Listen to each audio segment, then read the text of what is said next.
heads without bodies. Oh, Russ. Russ, I'm so afraid. No, please. I must hear him speak. This that is happening to us is a miracle of all times. Tell me, you there, are you only heads in that world you speak of? Heads. You see what I will you to see. But what are you? A mind and a will beyond your feeble understanding. As far above you as you are above the apes that still must crawl in your jungle. But how can it be that you speak as I speak and understand what I say? Your prattling wearies me, but I tell you this. All that you say, I know.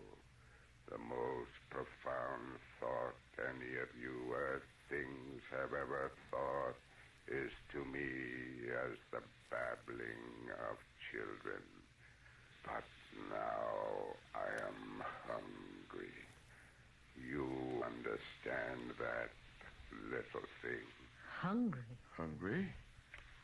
Hungry with a hunger that has driven me over space without ending. Hunger that has brought me here. But what do you eat? You will know. What do you mean? What food could there be here to fill the hunger of such as I? Hunger that would make me entomb myself in metal, flung into space in a hope that chance would bring me through the fire of that air of yours. What food? A thing. I don't know. Tell me. Come closer. A thing. Oh, no. And why, oh no, a thing. You don't... Human? Human. You think you crawling worms are human to us. But if you're man... But we are not men. You are the cattle, and we are the keepers. Oh. You raise the cattle for life, and we for centuries have raised such as you on our world for life.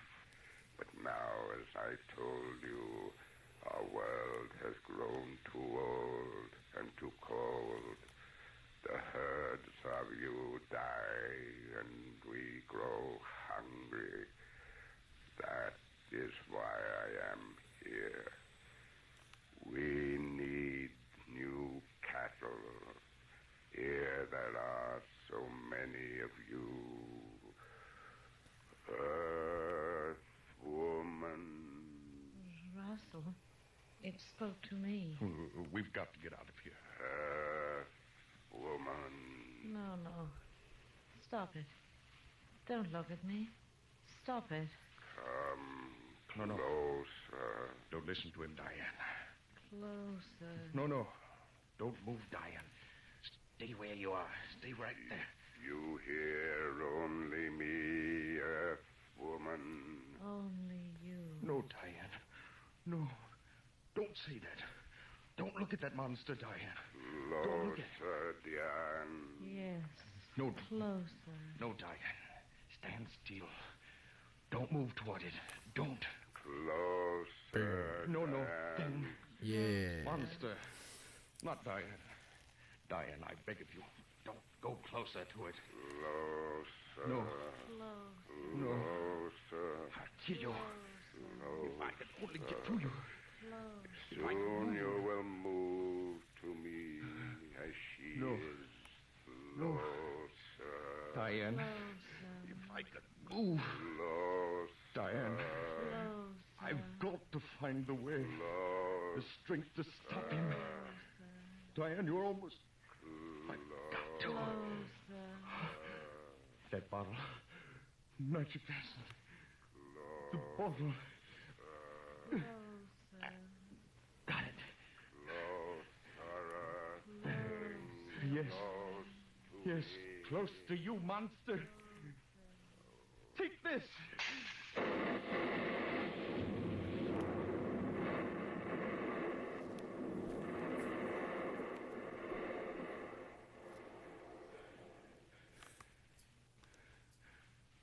A pool of flesh. Flesh. That's all. Diane, wake up. Open your eyes. I've killed the thing. I killed it. Diane, it's all right. Russell. Oh. I've killed it. Oh. Diane, look. Outside, it's still dark. Yes, the sky's still streaked with the rush of meteorites. And that thing said more of the monsters of his breed are trying to reach this earth. To feel that devil's hunger in them. Another meteorite is just there. And in it, perhaps... Oh, Diane. Diane. Is that truly to be in for mankind?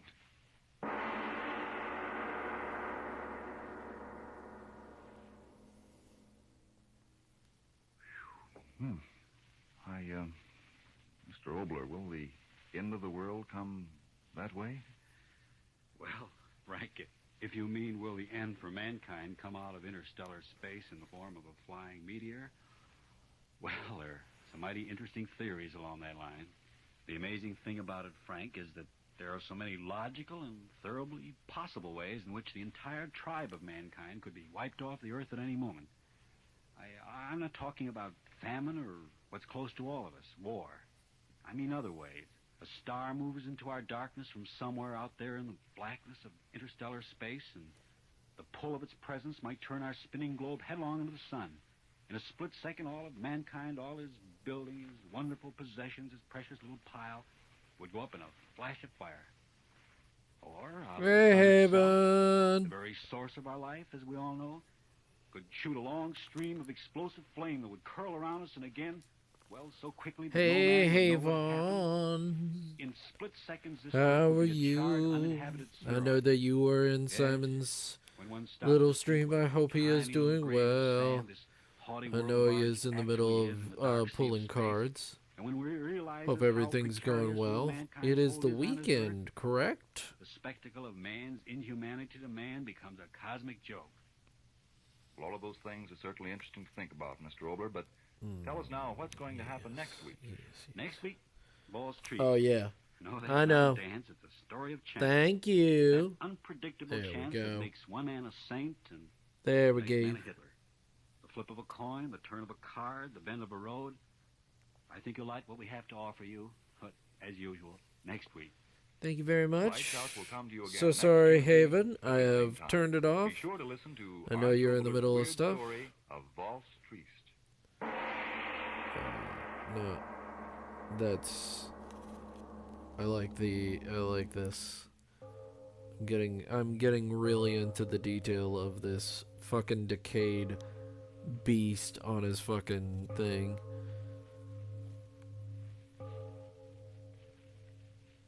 It is later than you think. Hello, I can type again. Yes. I hope you are enjoying This is his 1,000. Autolite and its 98,000 dealers. I would bring stay, you but Mr. I've got Jack I've Benny got stuff in to do. tonight's presentation I of love Simon. I just have things to do. I have streams to stream, and I have things to do. I have stuff to draw. Autolite, following a popular trend But and I love face Simon. the strange Simon is so disappearance cool. of experimental I wish rocket I was ship as cool as him. Y272B. The time, the year 2053. One day. The place, the planet Mars. The star, Mr. Jack Benny.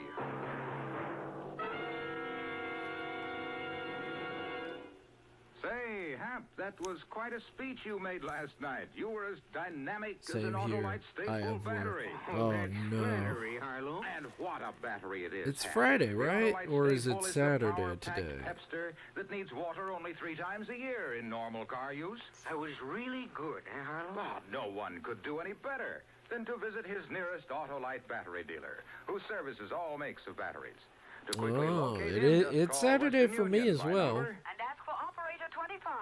I'll tell you the name of your nearest Autolite battery dealer where you can get an Autolite staple. The battery that needs water only 3 times a year in normal car use.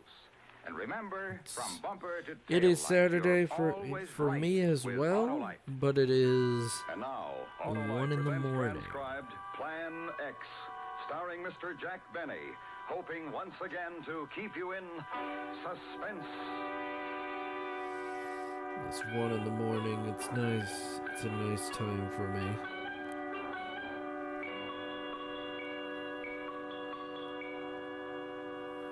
The card. Do you have the card yet? One more run through the machine. Touareg, when do you think the Earth rocket is arriving? Tomorrow. But if the Grand Council wanted the card before now, they should have asked me before now.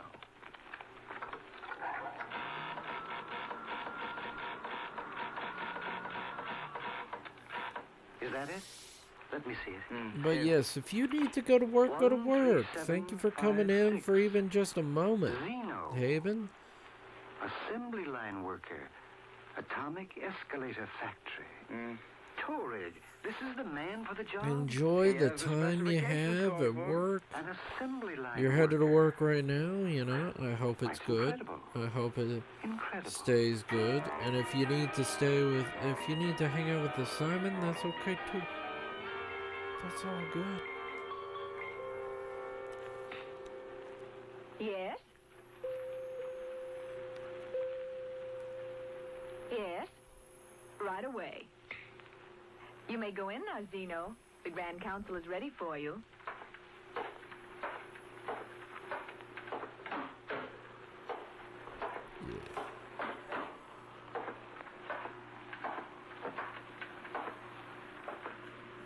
One 13756 called Zeno.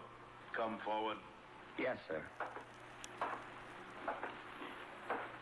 Zeno, the Grand Council of Mars has a mission for you to perform. Me?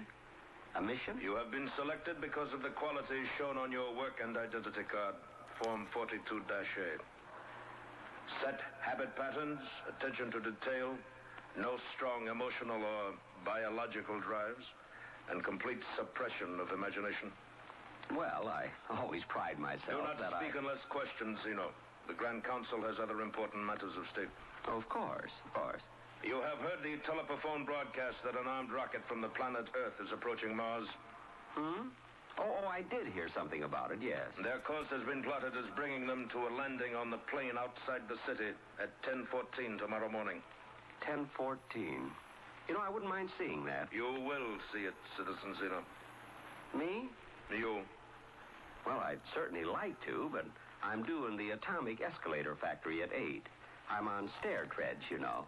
And We've arranged a leave from your job. leave? Well, I'm not arguing with the Grand Council, but I've got a pretty important job there, and... 13756, you've been selected to meet and deal with the Earth rocket. Me? You will put Plan X into operation. Plan X? Citizen Zeno, every Martian for the last 50 years has been thoroughly grounded in Plan X, if and when a rocket should come from the Earth. Oh. Oh, Plan X. Oh, you see, I Just thought you enjoy said yourselves. Plan X. Thanks Of course, to when you everybody understand that's and been accept the hanging out with me, responsibility. and Oh, thank you anything to help everybody out. that spends Those assisting any you on amount the of mission time will with be in me. contact with you. Good. Really good. is And the other nice. council members, any questions? 13756 called Zeno. You are now officially operating under the provisions of Plan X. Well, thank you.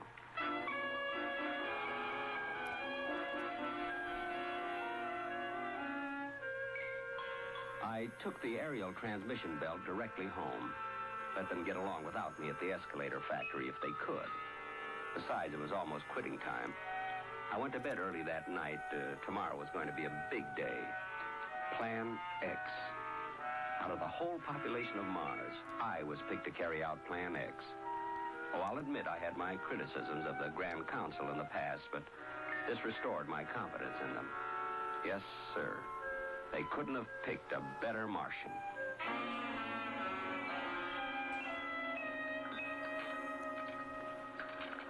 I think I'll have a second cup of Ostrich, Mother. Zeno, you haven't time. You'll be late for the factory as it is. As I told you, Mother, I'm on leave. Orders of the Grand Council. Oh, yes, of course, Plan X.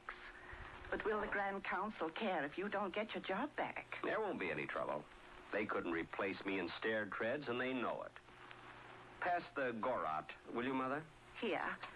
But it's fattening, Zeno. I got a hard task coming up, Mother. I owe it to myself. And you will be careful, Zeno. Oh, Mother, if I've told you once, I've told you 1,000 times. It's just an invasion rocket from that stupid planet Earth. So will you stop worrying? Ah, you're just like your father was, Zeno. Too brave for your own good. I am?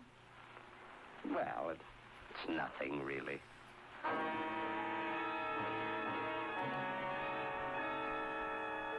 I took my time going over to the field where the Earth rocket was to land. I got there at 10, with not another soul around. Another few minutes, and I had my pocket radar screen working. Yep, the rocket was coming in, right on time. Then I could hear it out in space, and soon after that I could see it, bearing our first visitors from Earth.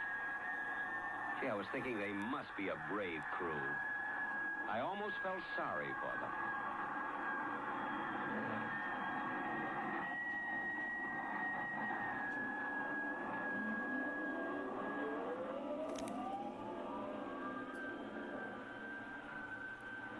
It wasn't a bad landing.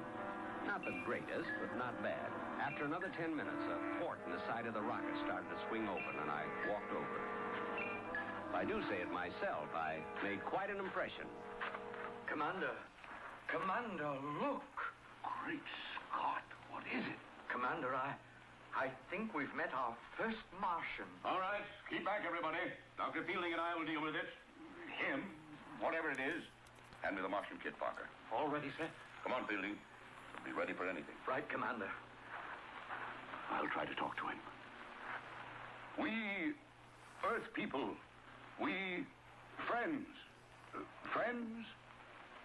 We come from out there. Oh, blasted Fielding, I feel like a fool. Let me try, Commander. We bring you presents. Here, we bring you beads, cloths of many colors. Take them. You wouldn't have something a little more conservative? Fielding, he speaks Esperanto. Incredible, incredible. Gentlemen, welcome to Mars. It's almost as if he was expecting us. Oh, yes, for some days now. Ever since you left Earth, as a matter of fact. You hear that, Fielding? Commander, we may very well be in the presence of a superior race.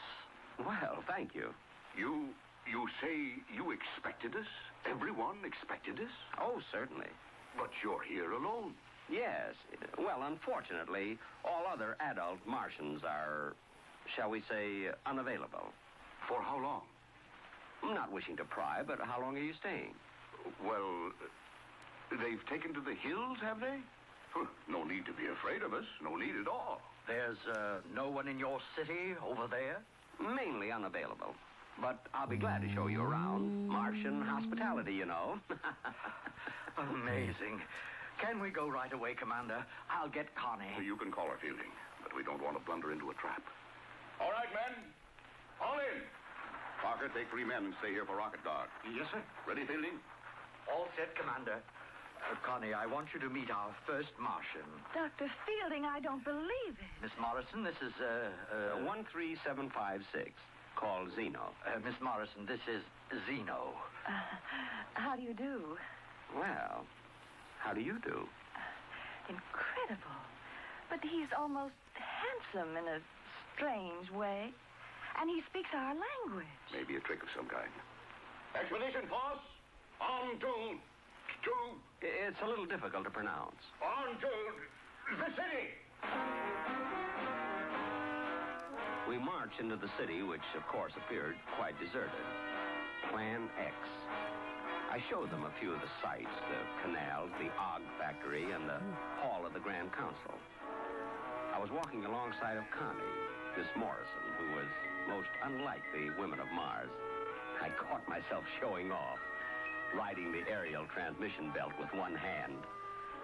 Finally, I took them all to the art museum. What? Oh no! This place. Fire alarm!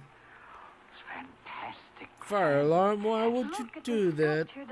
Why would you do that, Mr. Fire Alarm? We don't accept you, Fire Alarm. Well, no. You see, I work at an atomic Now I'm escalator awake. factory. I'm in stair treads. Everybody, over here. Look at this. Oh, what is it? Why, isn't that what... Zeno, No. is this what I think it is? Something screamed into I'll my have to read the fucking nameplate. face. Oh, yes, a flying saucer. Yeah, From it is too fucking early 1952, for your that. calendar. 100 years old. 1952, the year of the flying saucers. Then they did come from Mars. Oh, yes. But none of them ever landed on Earth. Why? It just didn't seem worthwhile. Nothing personal, of course. I just can't get over this planet. It's so different from anything we imagined. Now, here's something you might be interested in. Right over here. What? Looks like a weapon of some kind. Oh, yes. Yeah, you see, it's a paralyzer ray. It's 300 years old. But why do you have it in a museum? You don't mean that weapons like this are 300 years obsolete? Well, you might say that, yes. You see, no And adult I'll say Martian has that carried I a feel weapon sorry for for hundreds you. of years. Well, why not? Why should we? But to defend yourself. Well, we just have no aggressive impulses, that's all. Well, if someone struck you, wouldn't you strike back? I couldn't. But it doesn't matter. No one could strike me. No Martian, that is. Yeah. We've never had any trouble. Zeno, you're in the diplomatic service? The escalator game. Yet you were delegated to meet us. Yes, by the Grand Council. You see, we stopped having diplomats handle our important missions years ago. Again, nothing personal, of course. I see. But you are empowered to deal with us. Deal with you? I certainly am. Good. Now, it seems logical to me that we should work out a mutual defense pact. Not right now, of course. Mr. Zeno! Mr. Zeno! Who's that? It looks like children. We have to see him, Mr. Zeno. Just some little friends of mine. Oh, they're darling. What's the problem, Ormy? We're building something, and we're all out of uranium. We need some right away, and... Zeno, does he mean real uranium? Oh, of course, Dr. Fielding. Oh, it won't hurt them a bit. We have to have it right away, Mr. Zeno. We just have to have it. The city was deserted. Where did these children come from? Oh, you know how it is with kids when they get to playing. You'll get the uranium for us, won't you, Mr. Zeno? Will you? Fascinating. What are they playing, Zeno? Yes. What's the game? I don't think you've heard of it, Commander. It's called Plan X.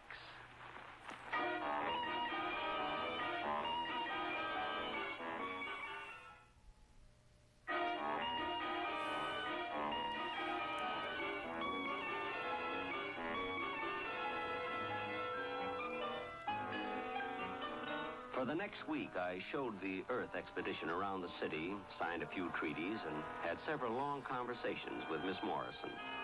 Well, not too long, but I felt we were building a solid friendship. It was too bad it was coming to an end. You're not going out again this evening, Zeno? Mother, so I've been out 2 evenings in a row. Doesn't have to be fatal, you know. This is the time of year you always get that chest cold. Oh, chest cold, chest cold. Anyway, Mother, I have to go over to the rocket. Don't they plan to go back to Earth tomorrow? They plan to, yes. Miss Morrison promised to take a little farewell walk with me this evening. Don't let her keep you out in the moonlight too long, Zeno. Mother, why, that's the most ridiculous thing. You just don't know how attractive you are. Now, Mother, Miss Morrison and I are merely friends. And to think of anything beyond that is Mr. just... Zeno! Mr. Zeno! We're almost finished the game, Mr. Zeno. Good. All finished, Army? Just about. It's tomorrow morning at 8:45, isn't it? 8:45. Anything else you need, Army? I mean, any more uranium? No, I just wanted to make sure it was 8:45. Well, see you in the morning, Mr. Zeno. Goodbye, Mrs. Zeno. See you in the morning, Army. Such a cute little fellow, Zeno. And smart. Is he? Mother, you have no idea.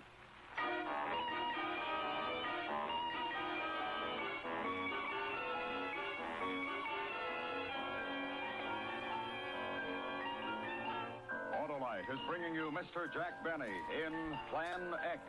Tonight's presentation in radio's outstanding theater of thrills, Suspense.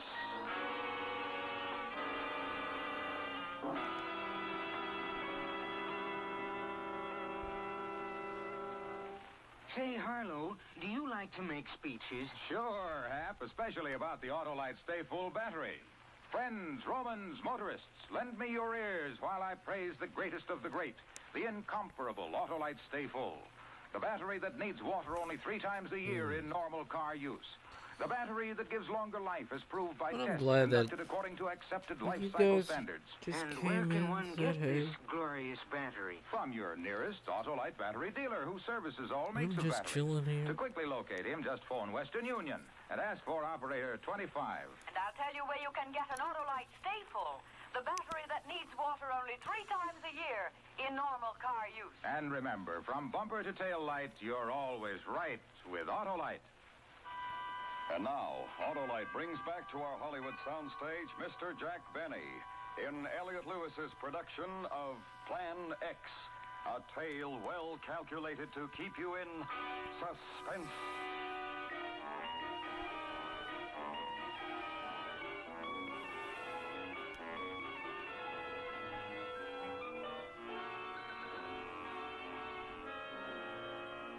The Earth expedition was camped beside their rocket, getting ready for takeoff the next day.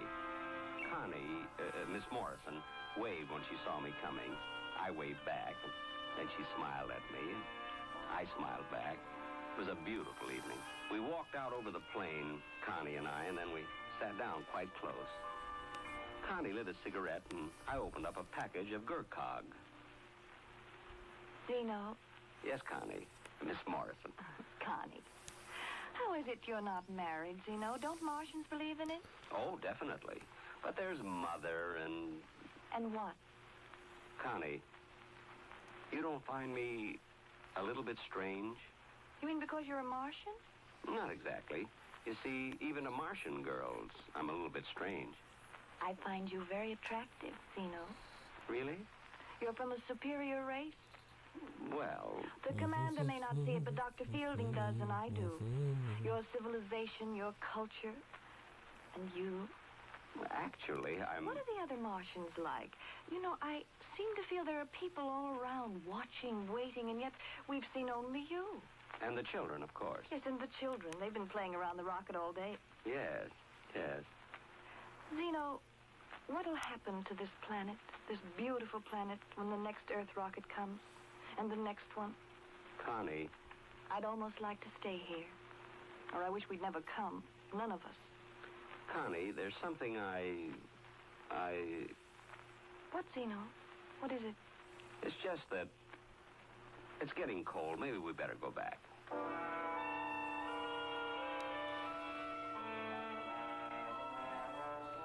I walked with Connie back to the rocket, and then I went home. There was a message on the autophonopad. The Grand Council wanted to see me at once. You sent for me, gentlemen? 13756 called Zeno. You are nearing the completion of Plan X. I hope my work has been satisfactory. You were selected for certain qualifications, Zeno. Set habit patterns, attention to detail, no strong emotional drives. I remember, yes. You have assumed a responsibility based on those qualifications. I suppose you might put it that way. Are you still prepared to discharge that responsibility? Well, I think you might as well know that it's been my criticism in the past, as well as that of a lot of other taxpayers, that the Grand Council interferes entirely too much in the private lives of, well, what I mean to say... Are you prepared to discharge your responsibility? But about Connie, I mean Miss Morrison. Isn't there some way... You know that there is not.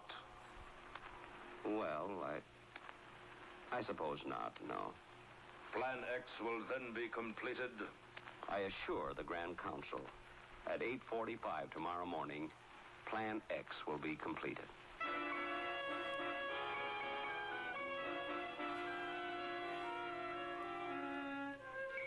I didn't sleep well that night, and Mother was worried when I hadn't any appetite in the morning. She thought it was the start of one of my chest colds. Purposely, I didn't go out to the rocket until almost 8:40. They were blasting the motors, getting ready to take off.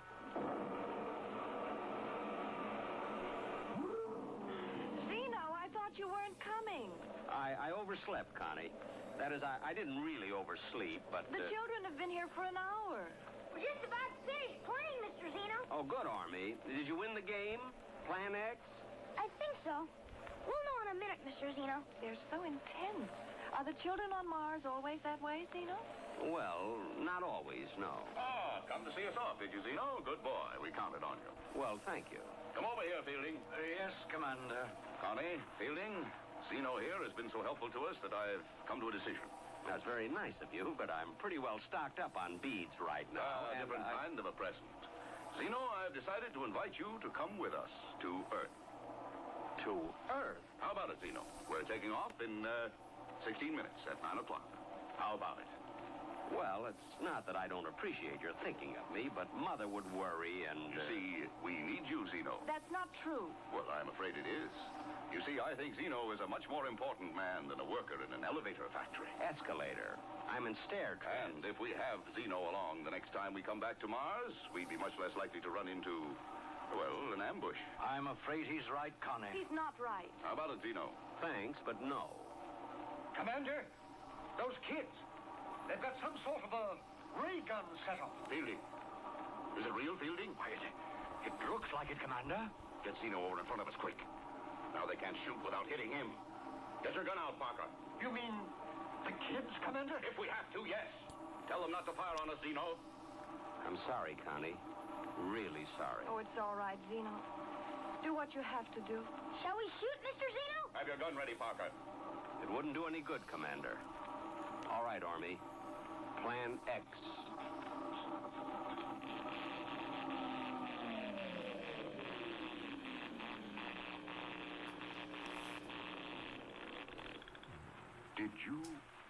Did you fire, Parker? Me, sir? Fire a gun? Why, I couldn't. I couldn't do a thing like that. No, of course you couldn't. I don't know what made me ask. The rocket, its motors have stopped. Its motors have stopped, Commander. Well, we aren't going anywhere, are we? Someone said something about going back to Earth. Back to Earth? Oh, no. Of course not. Of course not. Everybody all right? What happened, Commander? What happened? Nothing, really. It's just that Army and his little friends built a maturity ray. It takes people who are, shall we say, less advanced and increases their IQ by several thousand years. That's amazing. Child's play. Zeno, do you mean to say... Commander, Dr. Fielding, Parker, Connie, permit me to congratulate you as fellow Martians. Utterly amazing. Connie. Look, here come the Martians. Our fellow Martians, thousands of them. They're coming to welcome us. Connie. Oh, look at them. Oh, they look so handsome, so intelligent, so... Connie. Yeah, excuse me, Zeno. I'll be back, Commander. I have to go to them. I'll be back.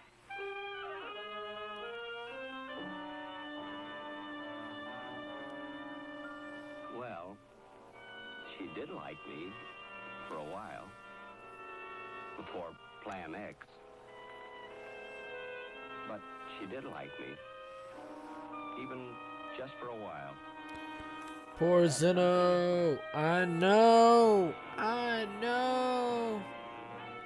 Poor Zeno.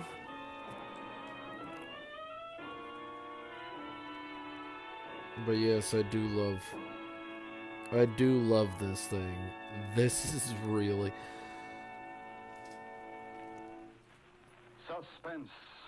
I like it. I like that it gave it a lot more detail there.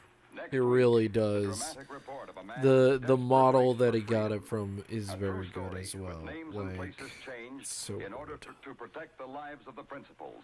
The story is called The Man Who Cried Wolf. The Man Who Cried Wolf. Chandler. That's next The week. Man Who Cried Dick. Wait, what? That's not the. That's not it. Thank you. Thank you.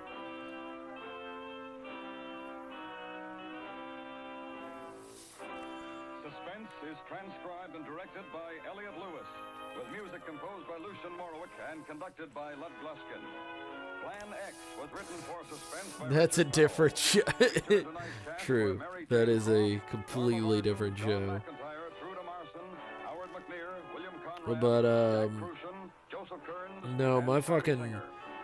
Something fell on my foot the other day, and it hurt like a fuck. I smashed my foot the other day, and it didn't feel good today, standing on it, and it still doesn't feel perfect. It's gotten a lot better. Yeah, what is it? The cutting board? Oh, thank you. The cutting board on it, on the seafood case is put in incorrectly. So, literally, it's closer to the camera. This would be, but this would be way bigger because it's. Yeah. I'm just debating with myself what to do here. But yeah, there's cutting boards right on the, there's cutting boards right on the damn thing. And so the cutting boards are all, like, right there. So you have to move them to get to the ice. And one of them is installed incorrectly. So when I put it down so I could grab the ice in the case, it popped off immediately and landed directly onto my fucking foot.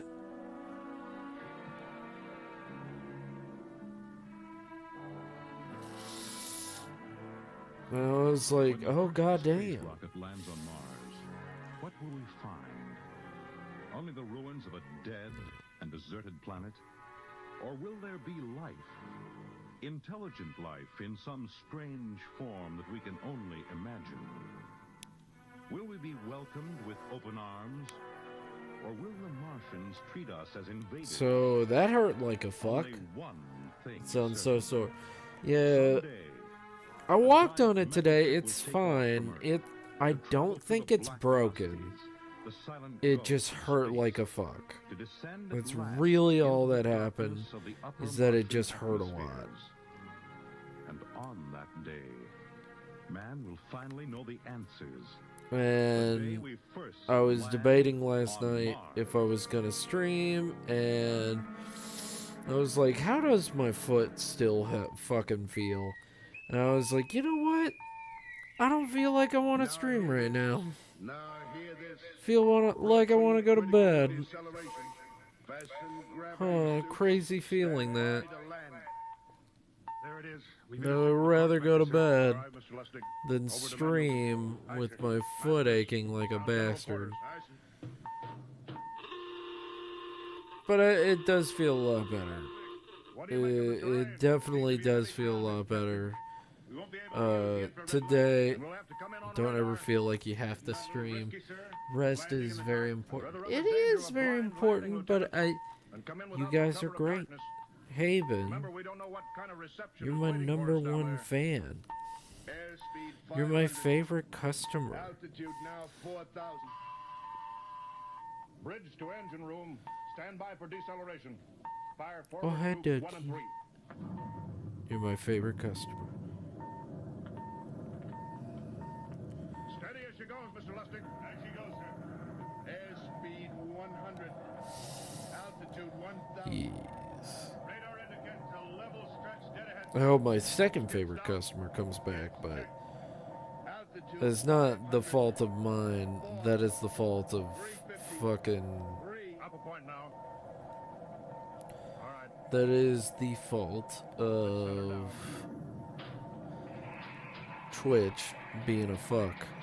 But ironically enough, I haven't seen a lot of bots, so you know, must say it's been a lot better. But that may not even be on Twitch's end. That may just be like the person is like, I made my fucking point. 4:33 Greenwich time. Enter that in the log, masters. Aye, sir. Well, gentlemen, it's less than 2 hours till dawn. As soon as it's light, we'll send out a landing party. Masters, get me an all-over hookup.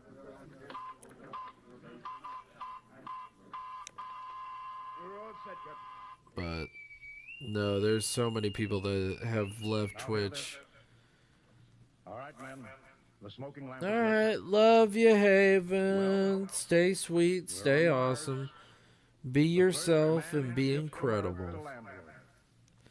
I know it's really easy for you, but you know, just a friendly reminder. And it's up to us whether we ever get home again. The next few hours should tell the story.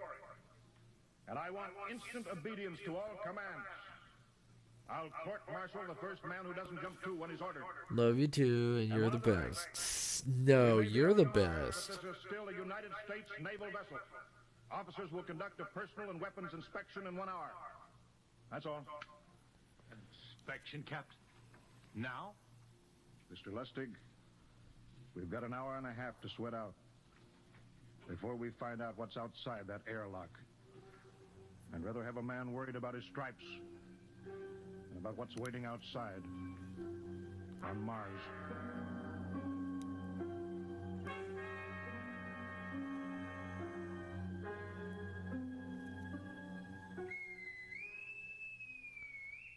Now hear this.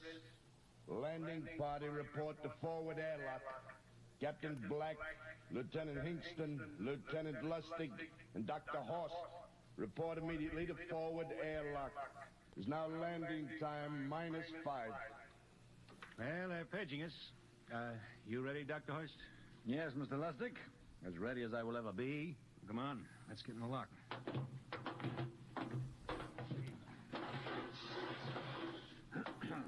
Hingston, Lustig, and Horst reporting in the airlock. Very well, sir. The captain will join you. 4 minutes to go. At least the captain would get here. What difference does it make? I just want to get it over with, that's all. Anybody got a cigarette? Yeah, I think you're smoking too much, Lieutenant Lustig.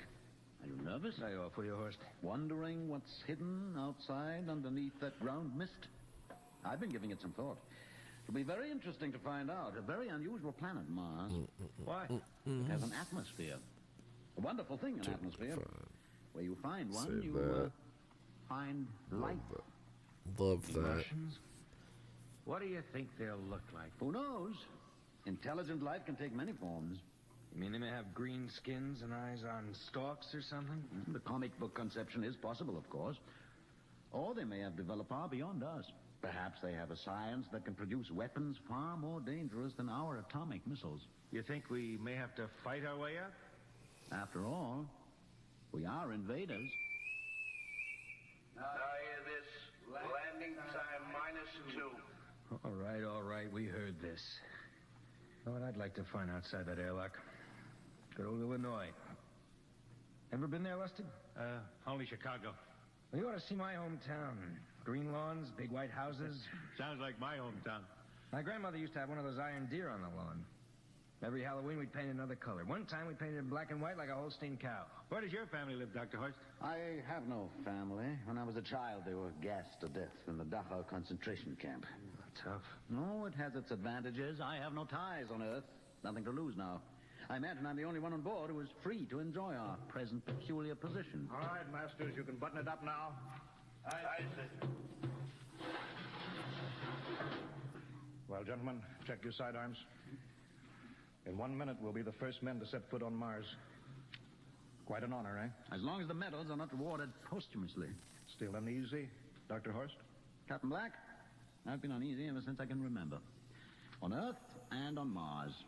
Well, 30 seconds. Give me the intercom phone, Lustig. Yes, sir. Masters? Aye, sir. Battle stations are to be manned until we return.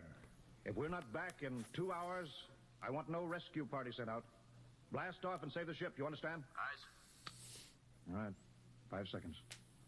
4, 3, 2, 1. Lustig, open the outer airlock. Aye, sir.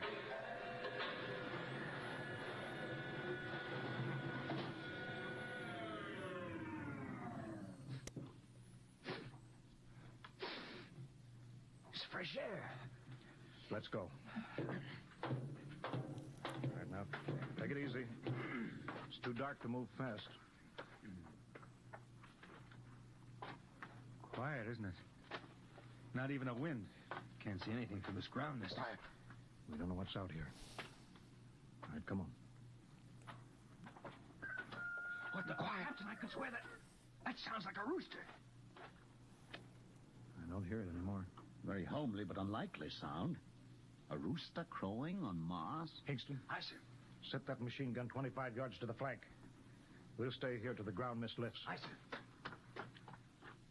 What do you make of the ground, Horst? Grass. Plain grass. You can see some large foliage there where the mist's thinned out. What the? Hingston, hold your fire, you fool! I hit it, Captain. What? Some kind of wild animal. I hit it. I could see the tracers, but it's still standing. Come on, Horst. Doctor, where are you? Up ahead, admiring the wild animal. Careful, Horst. Wait for us. Don't worry, Captain. It's an iron deer. A lawn ornament. Well, that's impossible. It's hollow. Interesting, isn't it? A whitewashed Victorian iron deer sitting on a lawn in the middle of Mars. I don't understand. Look around. The mist's lifting. Hey, Captain, what's there? It's a house, a regular old-fashioned house. But, sir, on Mars. Good Lord. I haven't seen carved scrolls and gingerbread like that in years. Look at that port swing. The geraniums. There. I told you it was a rooster, Captain. Give me the glasses, Lustig. I want to take a look through that front window. Well, there's an upright piano. Some sheet music on it. Lustig, it's beautiful Ohio. Oh, it can't be, sir. Horst, do you think that civilization of 2 planets could be identical? I don't know. That specific variety of geraniums is only 50 years old on Earth. Is it logical that they should develop in Mars? How about that port swing and the piano and beautiful Ohio? Why, it's impossible. Captain Black, this looks like the town I was born in. Well, it looks like my hometown, too. I've thought of something, sir. It's the only solution.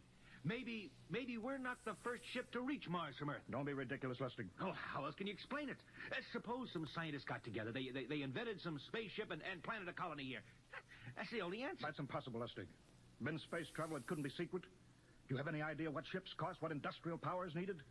No, there's got to be some logical reason. I think perhaps we might find out, Captain. A light just went on in that house. Kingston, cover that door with the machine gun. Aye, sir. All right, come on, Horst. We're going to ring that doorbell. There's got to be a scientific answer to all this.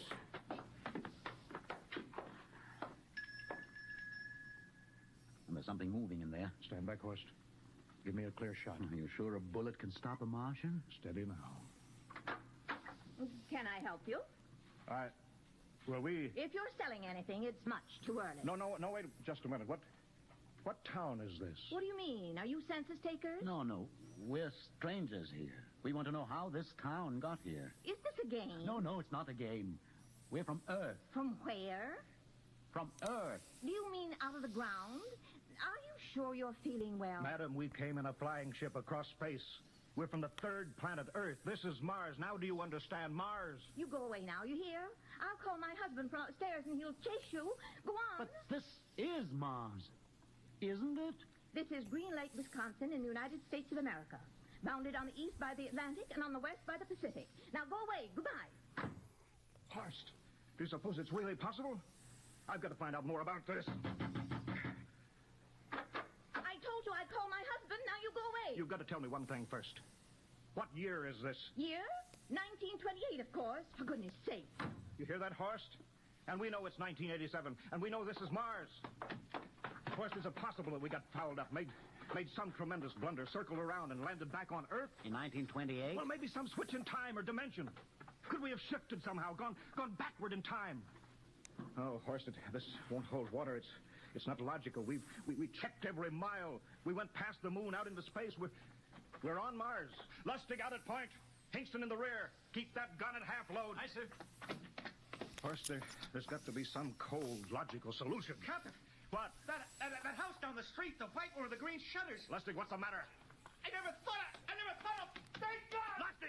Lustig, come back here. Running for that house. That crazy fool. After him, quick. Lustig, stop! Come down off of that porch. Grandpa! Lustig, what the devil do you think you're doing? Albert! Grandma, Grandpa, it is you. Lustig, what is going on here? Albert, it's been so many years. How you've grown, boy. It's so good to see you. Lieutenant Lustig! Oh, Captain, Grandma, I want you to meet my friends. This is Captain Black. Captain, I want you to meet my grandfolks. Howdy. Any friend of Albert's is a friend of ours. How long have you been here, Grandma? Oh, a good many years, ever since we died. Ever since you what? Oh, yes, sir. They've been dead 30 years. What? Oh, now, don't you trouble yourself. It's all right. We're alive again, that's all. You mean to tell me that Mars is heaven? Oh, nonsense, no. All we know is here we're alive again. And who are we to question God's infinite ways? Well, Lustig, we're going back to the ship. But, Captain, I want to talk to my grandpa. Lieutenant Lustig, I don't like any part of this. You'll come back with us if I have to club you and carry you. I see. Now, let's go. Heaven only knows what they've run up against back at the ship.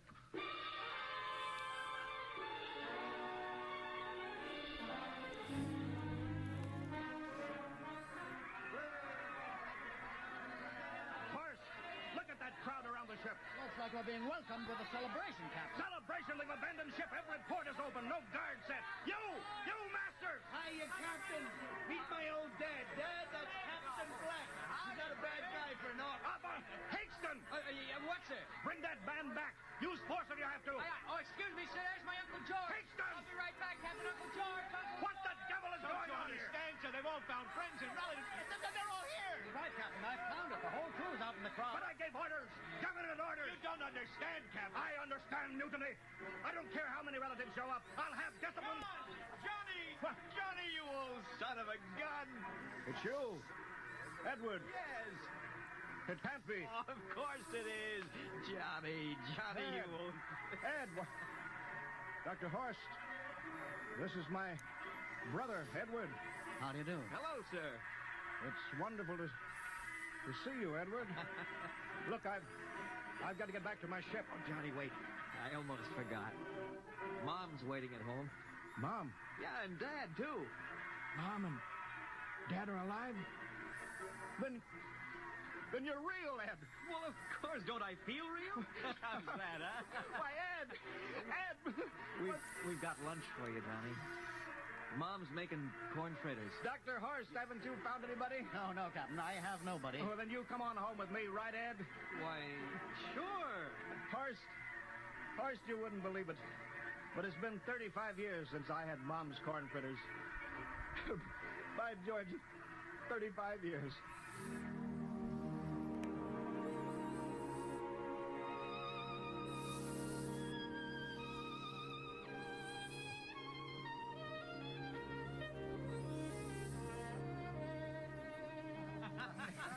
And there's plenty more in the kitchen, so don't hold back, Johnny. You too, Dr. Horst. Well, Johnny, you're still in the Navy, huh? That's right, Dad. I'm in command of the ship. We're an old Navy family, Dr. Horst. All three of our boys in the service. Yeah, Ed was the best pilot in the Pacific, too. What did happen, Ed? What's the difference? I'm here now. Yeah, but... You know, it's almost perfect. All we're missing is your brother, Will. Then the whole family could be together. Well, it won't be long, Mom. Will's in charge of the XR-54. Next rocket coming out to Mars. Oh. Well, little Will. When does he leave, Johnny? Well, the takeoff's scheduled for September, but it depends on what we report. Oh, yeah. There's no question about that now, huh? No. Christmas together again. That'll be something. Sure will, yes, sirree. Well, this calls for a celebration. How about a little of the old dandelion wine, eh, Johnny? Now, Father, don't you go giving Johnny too much wine. He's a big boy now, Mother. Well, sir, isn't everything just fine? Just fine.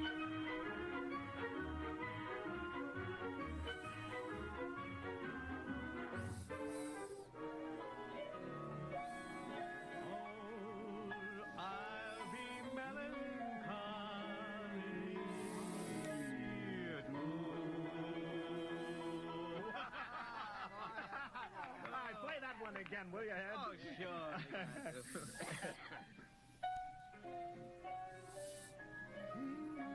Well, Dr. Horst, what are you doing sitting over here alone?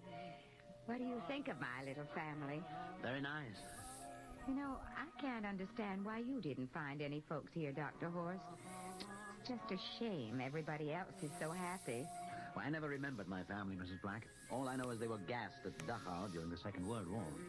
When I was liberated, I was in delirium 3 months. I cannot remember anything before then. A psychiatric phenomena. Well, that's terrible. Isn't there anything anybody can do? I don't want to remember. I have not had a pleasant life. I prefer to be free of emotional entanglements. They interfere with a scientific approach. I'm sorry, Dr. Horst.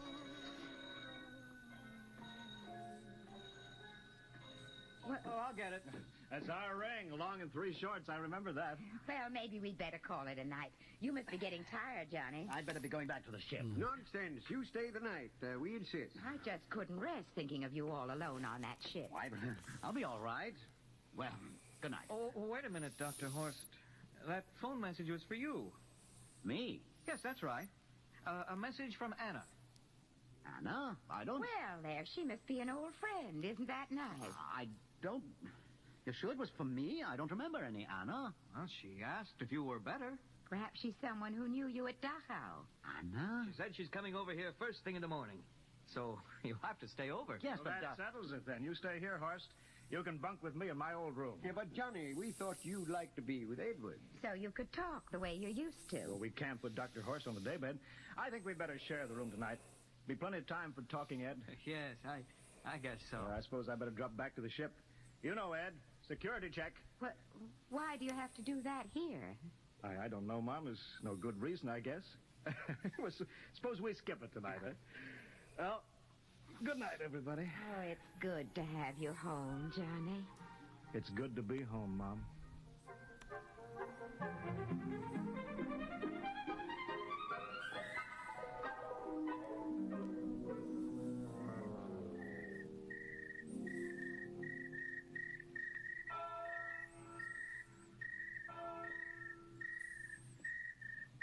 Captain Black. Huh? You asleep? No, I've been thinking about what we were expecting. Green-skinned Martians. All the time there was only Mom and Dad and Edward waiting. That's funny what tricks your imagination can play on you. Well, I guess Mars is heaven, Horst. You know, I've been thinking about Martians, too.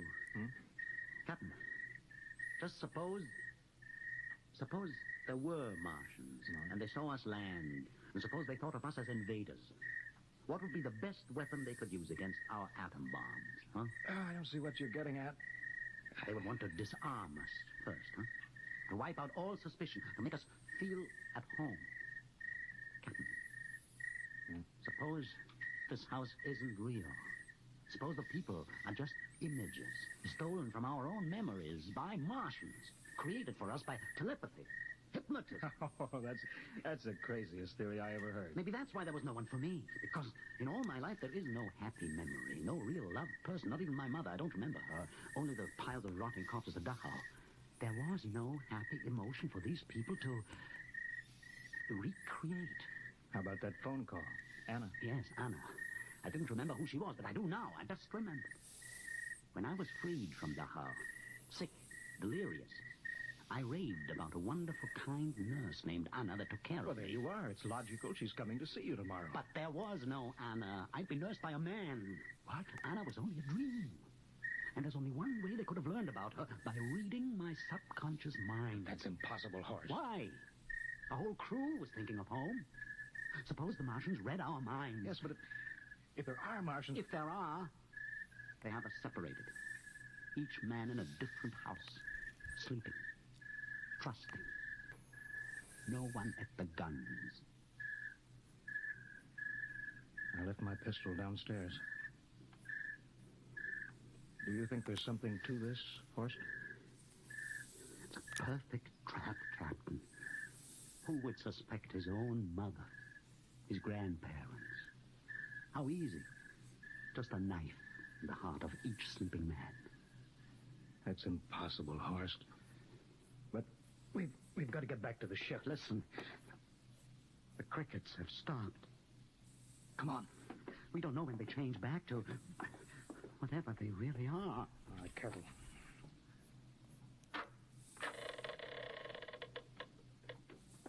Where are you going, John? Ed, we wanted a drink of water.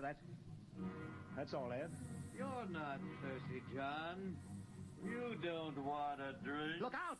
You don't want a His drink. face! It's changing! He's a Martian! Run, Horst! Run! You can't get away, John. This way, Horst!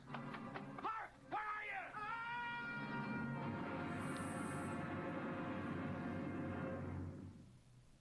Hello? Hello? Can you hear me, Earth? This is Captain John Black, the XR-53 calling from Mars. I've locked myself in the ship, but they've crippled it. I can't take off or fire the guns, and they're coming for me now, the Martians. I'm all alone here. All the rest are dead. Hinkston, Lustig, Dr. Horst. Poor Horst, he didn't even reach the door. Listen, listen. They're trying to break through the hull. Edward and Mom and Dad and all the folks, but they're changing now. They're melting and changing back into... They're Martians. Can you understand? Martians, not men. They made us think that Mars was heaven and we fell into the trap. Can you hear me, Earth? You've got to stop the next rocket. Listen, tell my brother Will. Tell my brother not to come. They'll trap him, too. They'll kill them all. Hello? Hello? Can you hear me, Earth? This is John Black on Mars. Hello, Earth. This is John Black on Mars. Hello, Earth. Hello, Earth.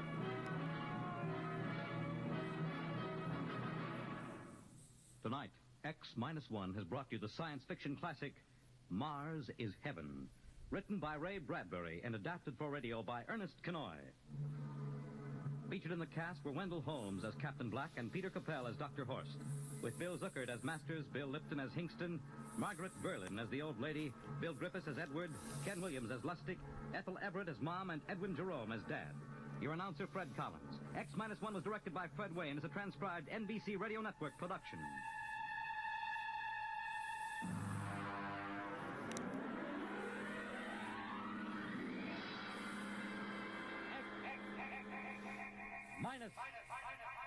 -1.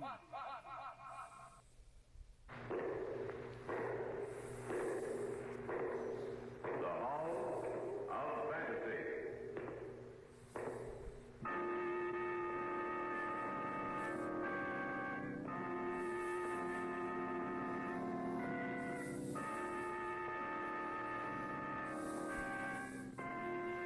Welcome to the Hall of Fantasy. Welcome to the series of radio dramas dedicated to the supernatural, the unusual, and the unknown. Come with me, my friends. We shall descend to the world of the unknown and forbidden, down to the depths where the veil of time is lifted and the supernatural reigns as king. Come with me and listen to the tale of Out of the Sky. Certainly, there is in all the vastness of the universe many worlds on which intelligent life has developed. Watch the sky on a clear night, and there you will see flickering in the darkness of Earth's night 1,000 suns stronger than ours, and the satellites of these suns will be invisible to us. And the fraction of the universe we see will seem immense, and we will be in awe of it.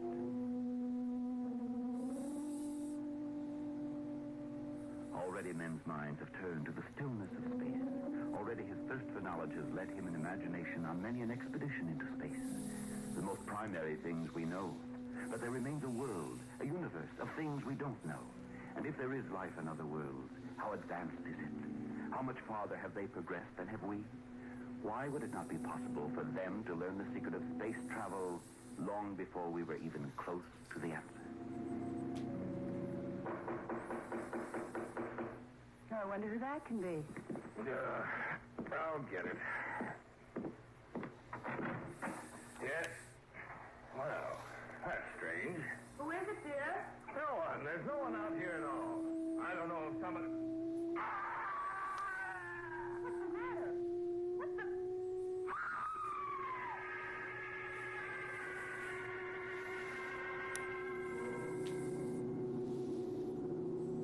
Fasten your safety belts. Fasten your safety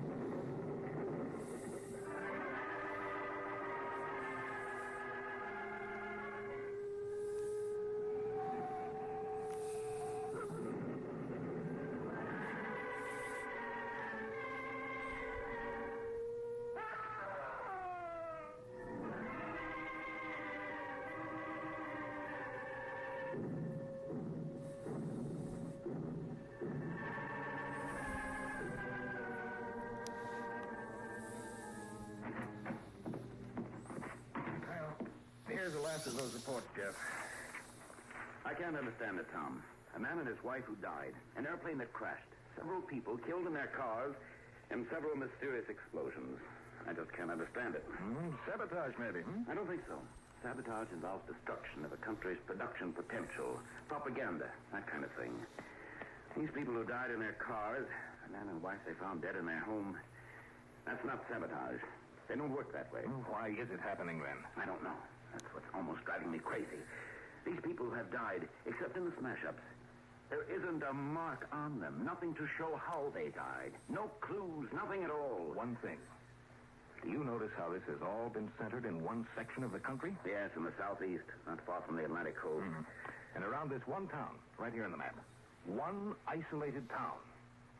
There's a report here I didn't show you, Tom. No? What is it? Came in a short while ago. Traces of radioactivity have been found at each scene of disaster. Radioactivity? That's correct. Carlson here. Yes, Tom Dakin's in here right now. It has us puzzled too, Major. No, we haven't learned anything else. Yes, sir. Yes, I understand. Goodbye. That was Major Williams. So I gathered. He wants us to go down there. Oh, when? Just as soon as possible. He says he's pretty sure this isn't sabotage. That he thinks there's something far more terrible than that in back of it.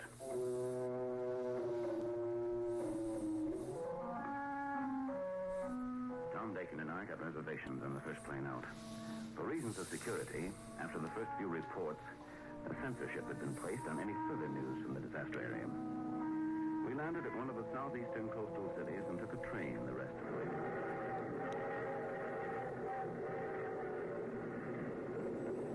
Another hour, we'll be there, Tom. Yes, I know. Why so gloomy? Well, we don't know what we're fighting. What's behind everything that happened? That's what we're supposed to find out. Yes, I know. And that's what I'm afraid of.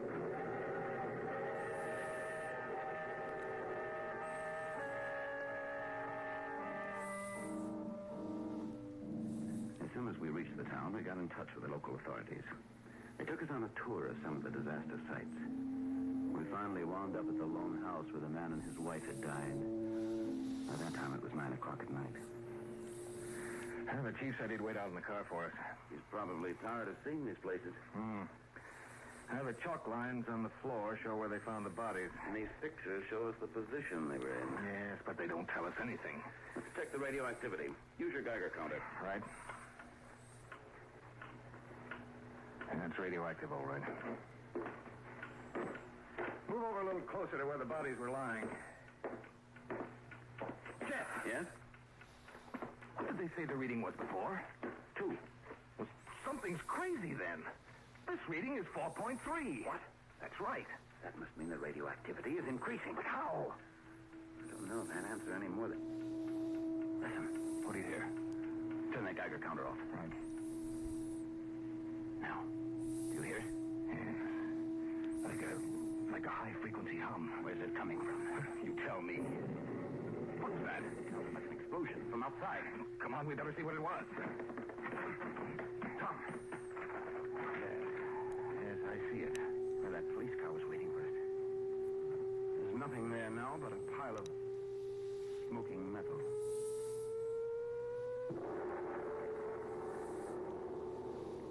We'll return to the tale of Out of the Sky in just a moment.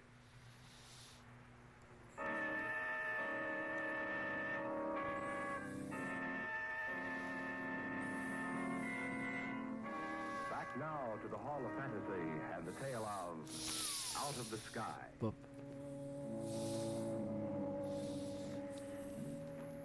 Tom Dakin and I had been inspecting the house of the couple who had mysteriously been killed. Outside, a car waited for us. Suddenly, we had heard a strange humming sound of a high frequency. And then we had heard the explosion outside. We ran outside only to discover that the police car was a mass of smoking wreckage. Tom, there's nothing left but a pile of smoking metal. Yes, I see it. What could have happened? I don't know. We'd better send a wire to Williams and get him out here. I don't like the looks of this.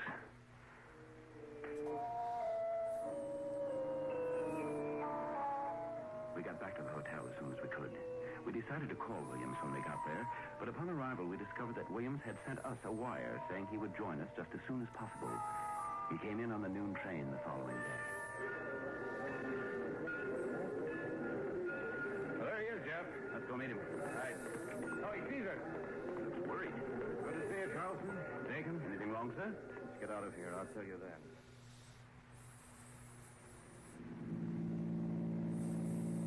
Have you seen all the places where the accidents took place?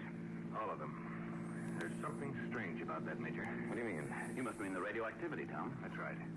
Major, those early reports mentioned radioactivity. Yes, I know. The original reading was less than 2. Now it's 4.3. What? That's right. And I might as well tell you what I know. We received a report from an airline pilot about a strange ship. Oh? Yes, that's right. According to what he said, it didn't look like anything he'd ever seen before. That there wasn't a silhouette of any ship on Earth that looked like what he saw. What did it look like? It was circular in design. Like... Yes, that's right. We told you about what happened last night. Yes. It's a good thing you weren't in that car. Who are they? Visitors from out of the sky, Dakin. Out of the sky? Out of space, if you prefer. And you believe the pilot's story? Yes, I do. But why did they come here? Well, they're not friendly, we're sure of that. And they're concentrating on this area. That means their ship is somewhere around here. We have to find that ship. No matter what the cost, it and they must be destroyed.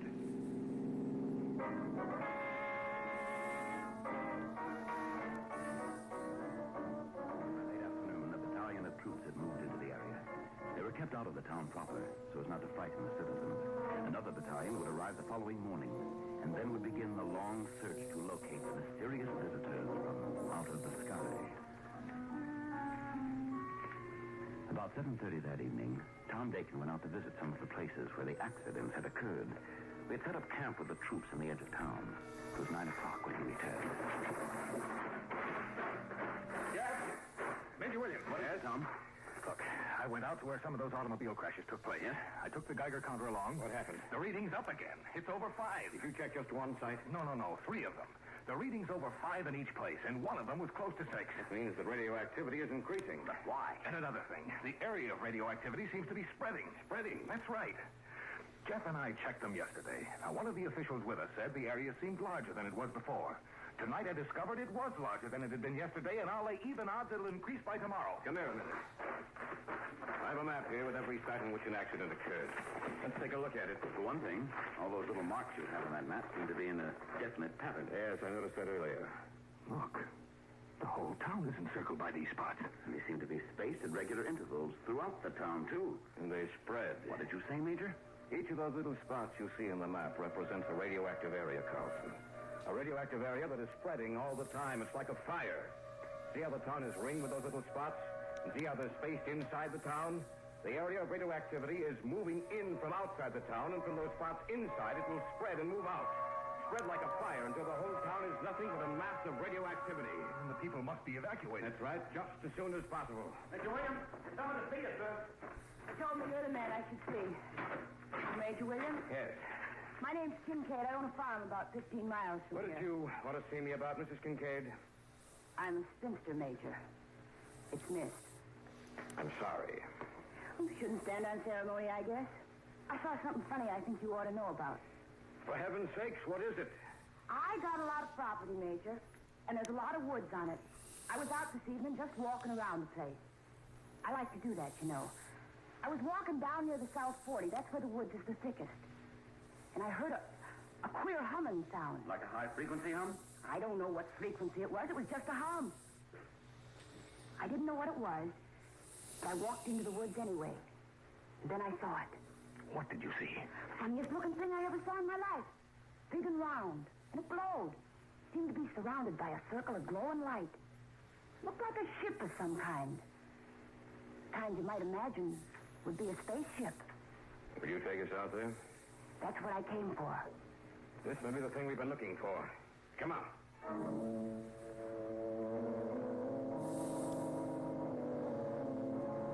We took a jeep. The four of us drove through the night to Miss Kincaid's farm. Even she was silent as we drove out there. And the thought uppermost in our minds was, what would we find out there? Who were they? And what did they look like? I never been so bruised in all my life. Oh, is that the woods up there? That's right. I don't see anything up there. Oh, the trees are too thick. Can't see a thing till we get inside the woods. There's a clearing near the center of them. Well, this is as far as we can go. All right, let's go. Well, I'll lead the way. You just follow me. She's not making all this up. I don't think she is. Fits in too perfectly with what we know. Yes, you're right, Major. Yes, I hear it. It ain't far now. Look up there. There seems to be some light. That must be it. Strange kind of light, like a phosphorescent glow. It's getting stronger. Getting very close to it. Yes. There it is. Well, what do you think of it? It's just like you said, Miss Kincaid. Want to go up close and get a good look? Don't be a fool. The thing is surrounded by a radioactive circle. If we stepped into that band of phosphorescence, we'd be dead within a matter of minutes. It's frightening. Sitting there, something completely alien to this world. Not only alien to this world, Dakin, but bent on its destruction.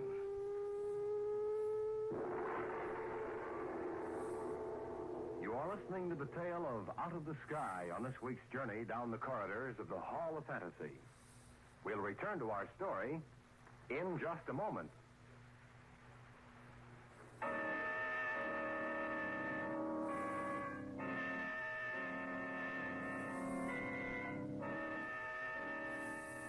And now, back to our story. An original tale of fantasy featuring Everett Clark and Carl Grayson entitled Out of the Sky. The four of us stood there at the edge of the clearing. Before us loomed a circular disc, surrounded by a band of eerie luminescence. Put the Geiger counter on, Tom. Right, Major. I'll move a little closer. Don't go any farther, Tom. No, I won't. There's no danger. Look, I'll walk right into it.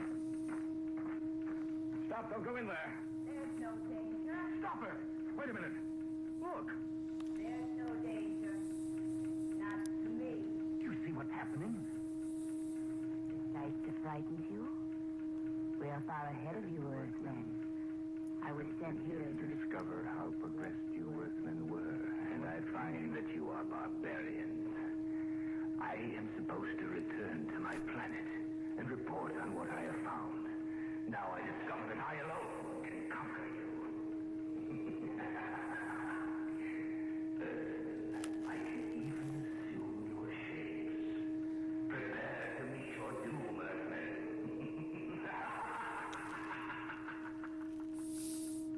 I can hardly believe my eyes.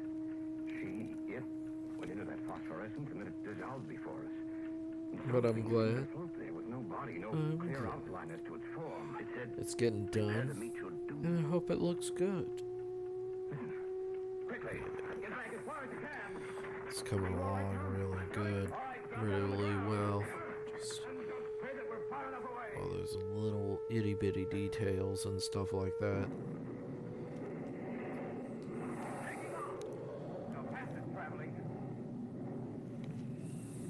It's gone. No. I don't believe it's gone. I believe that it will land somewhere close by here. Look, the phosphorescent glow is gone. The minute the ship took off, it disappeared. And I'm willing to stake my life in the fact that all the places that showed increasing signs of radioactivity are completely safe now. There should be no signs of it until that ship returns.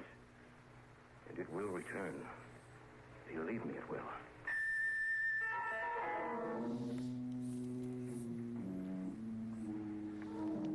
we got back to the camp, we sent details out to ascertain whether Major Williams' surmise was correct. It was. Every place which had shown traces of radioactivity had lost it. For the moment, we were safe. Do you think it's gone back to wherever it came from, Major? I don't. And you think it will strike again? Somewhere else? Not somewhere else, Carlson. It will return to this area. Why? The preliminary operations were begun here, Jeff. Evidently, that ship must be on the ground in order for it to increase the radioactivity in those areas which it has already struck. The minute it leaves the ground contact, the radioactivity circuit is broken. It will have to return to reactivate those circuits.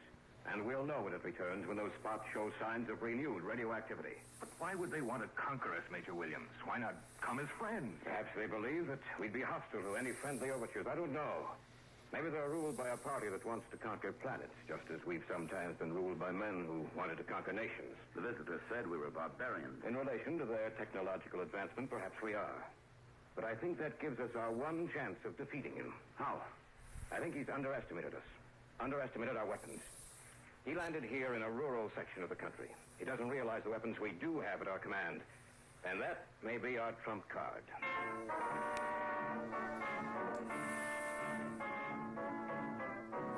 Major Williams sent out a rush order for new troops, as many as possible. By noon the next day, an airlift was set up.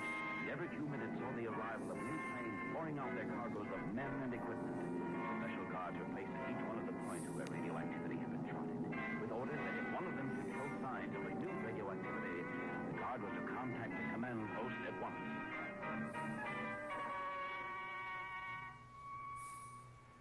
It was the evening of the second day after the ship had blasted off.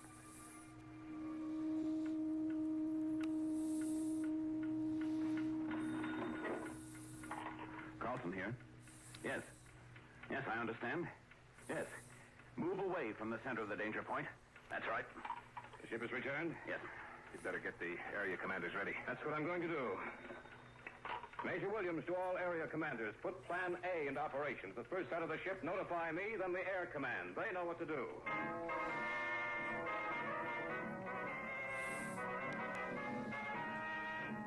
Reports came in from each guard post that signs of radioactivity had reappeared.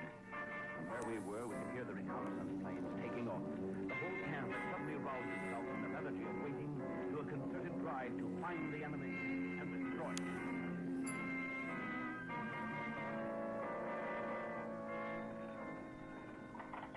Carlson here. You have? Where? Yes, I have it. Get in touch with Air Command right away. They found it. Where? You'd never believe it.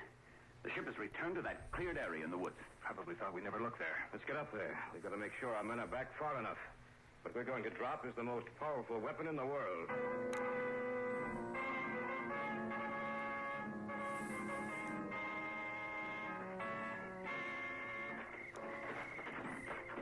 Has the entire area been cleared? Yes, Major.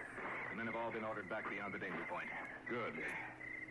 I wonder if the thing inside that ship knows. Yes, I think it does know. Why doesn't that plane get here? Sound is getting stronger. Maybe this is a trap. Maybe that thing knew what we'd do. Perhaps it can destroy everything in this area for miles around. Maybe that was the reason we were allowed to live, so that we could bring in reinforcements. It can destroy 100,000. Listen, I hear the plane. They only get here in time. What if it blasts off? Then we've lost. The first and only battle we'll be allowed to have. They've dropped the bomb. Duck down.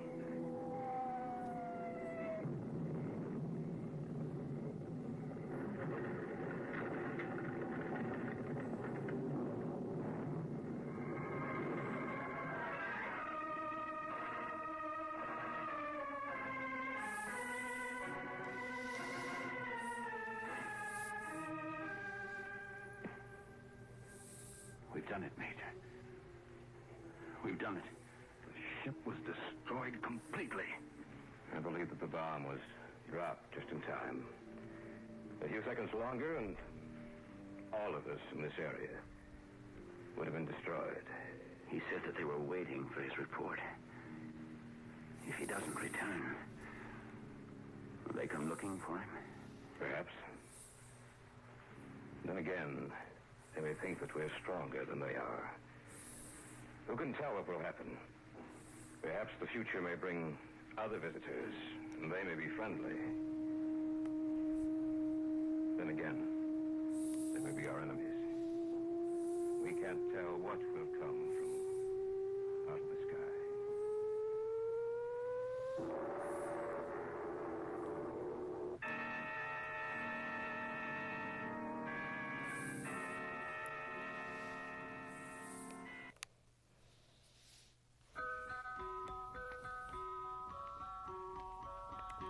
Pepsi-Cola, P-E-P-S-I. That's your smartest cola buy. Pepsi-Cola presents Counter Spy.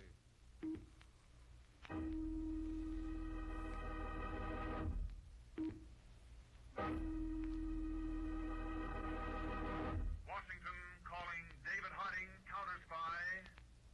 Washington calling David Harding, Counter Spy. Harding, Counter Spy. Calling Washington.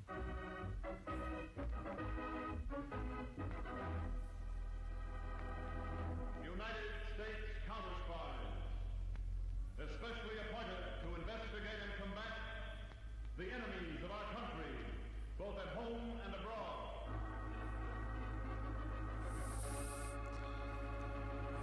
Tonight, the case of the Soaring Saucer. A thrilling counter spy report to the American people. Brought to you each Tuesday and Thursday by delicious Pepsi-Cola. And now, another report to the American people. In your family's interest, listen to these findings. Recently released by the United States Testing Company, Incorporated. After thorough and impartial tests, Pepsi-Cola proved of highest purity. Pepsi-Cola has more quick food energy and value, ounce for ounce, than any other leading nationally known cola. Yes, tested, compared against all other leading nationally known cola drinks, Pepsi-Cola won out. You get the best and twice as much in delicious Pepsi-Cola. And now to Counter Spy.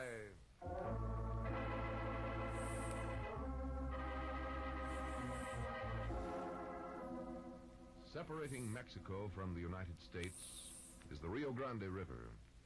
On the Mexican bank of the river, one dark night early this month, stood a train of packed burros, waiting stolidly as two men astride horses peered into the darkness across the rushing water.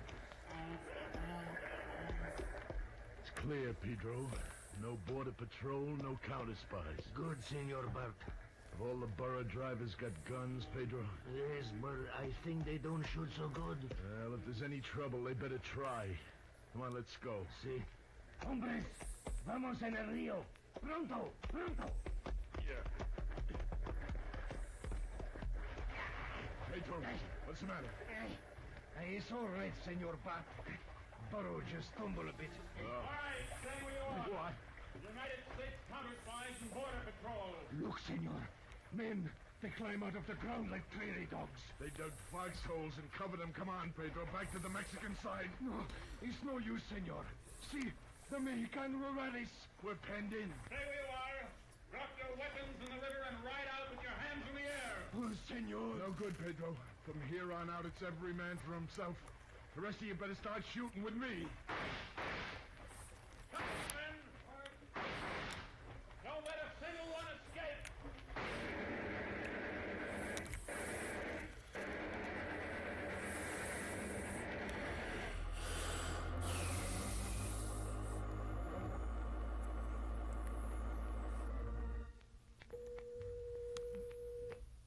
Peters to David Harding in Washington.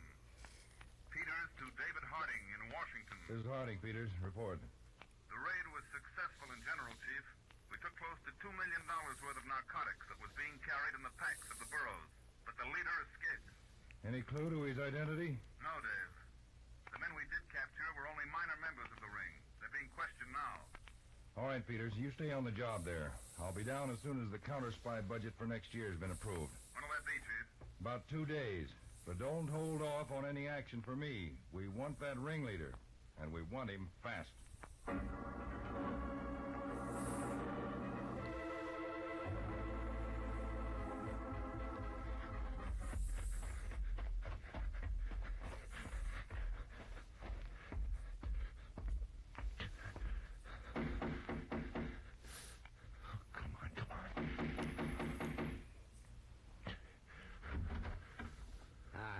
in, Bart. Hello, Mr. Valdez. Where have you been? Filthy. You look like a tramp. What do you expect, Claude? I've been on the run for a day and a night. I'm lucky I escaped at all. I assume naturally that no one followed you here? You can rest easy. I did 6 miles across open sagebrush country before I headed here for your hacienda. There was no one on my trail. Yeah. Well, I Yay. you already know. The radio and papers were full of it. $2 million of our merchandise taken, 2 men dead, 3 captured. Hey, what gives with you, Claude? You're not very upset for a man who's lost $2 million? One must expect losses in our business. Besides, I half expected something like this to happen sooner or later, when we use such a primitive mode of transportation as burros. Maybe, but they've gotten a lot of snow across for us. True, my friend, true. But I have devised, perfected, and am now ready to use a much more modern, I might even say futuristic mode of transportation. Oh? What is this new method? Where is it? In Tia Puma's ranch in the Sonora country. Tia Puma? Are we dealing with that old vulturess again? Yes. I'll have horses ready in the morning, and we'll call on Tia Puma tomorrow.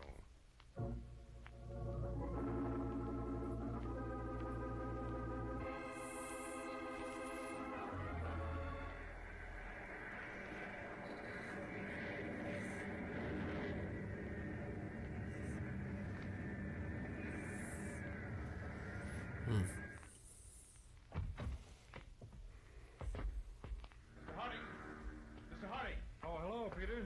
Good to see you, Chief. The car's over here. Peters, how's it going? Turn up anything? Very little. To develop it needs an undercover job. Go on. All we got out of questioning the 3 smugglers we took was one name. Tia Puma. Tia Puma? Sounds pretty savage. Captain Alvarez of the Mexican Morales says she's mixed up in every type of crime known to man, and a few that she invented herself. Must be some girl.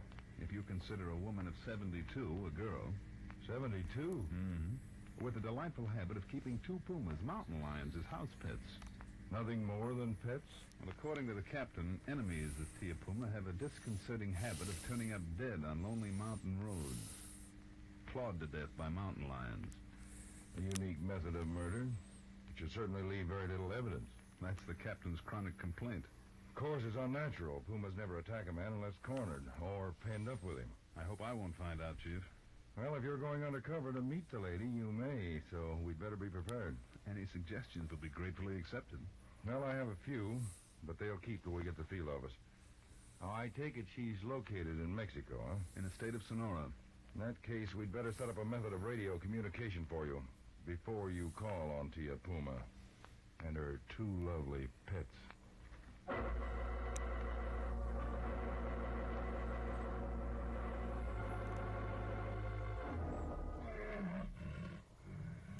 I see your pretties are as charming as ever, Tia Puma. Yes, Senor Valdez. I keep them happy. They keep me happy. Happy? What is the matter, Senor Corning? They make you nervous. They don't make me comfortable. Rest assured, Senor Bart. They will not do nothing unless Tia Puma tells them to. I hope you're right. Well, now, Claude, where's this futuristic mode of transportation for smuggling you were talking about? In the stables of Tia Puma. Everything is prepared, Tia? See, everything. Bueno, shall we go? See, come on, Bart. In the stables? What the devil is it, a flying horse? Close, Bart. Only my method is a little more advanced. It's a flying saucer.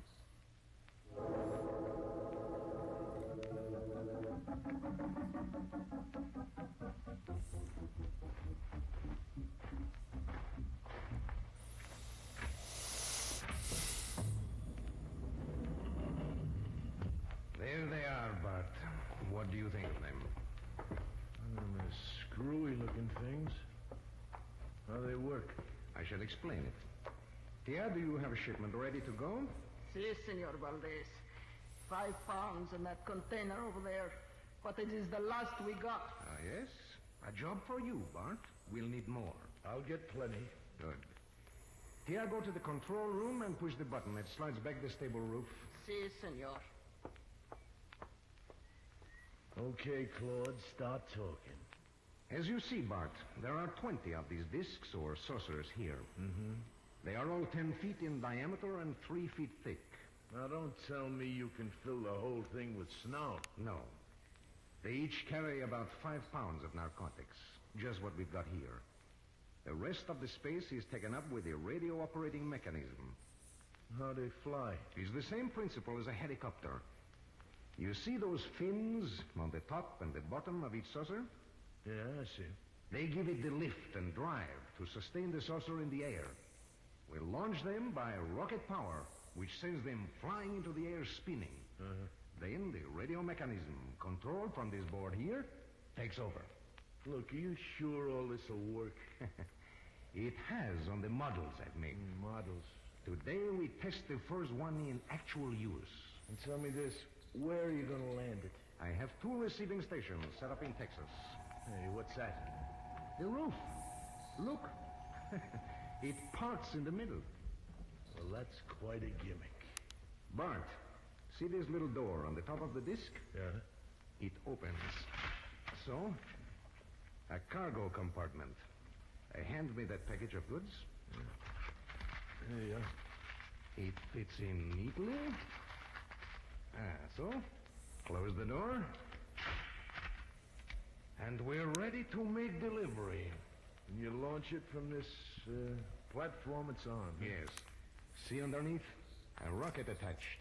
And how do you set that up? From the control board by an electrical charge. Come on. Ready, Bart? Yeah. This thing makes quite a noise. That's why we're using Tia's ranch. No near neighbors. I was wondering. All right. Go ahead, Claude.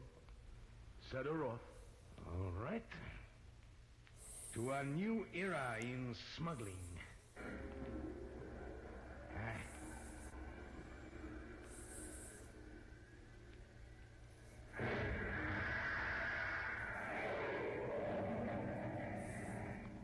Brother, it's practically out of sight already. Yes. Now we'll set the radio control, the rocket attachment will drop off, and our flying saucer is on its way.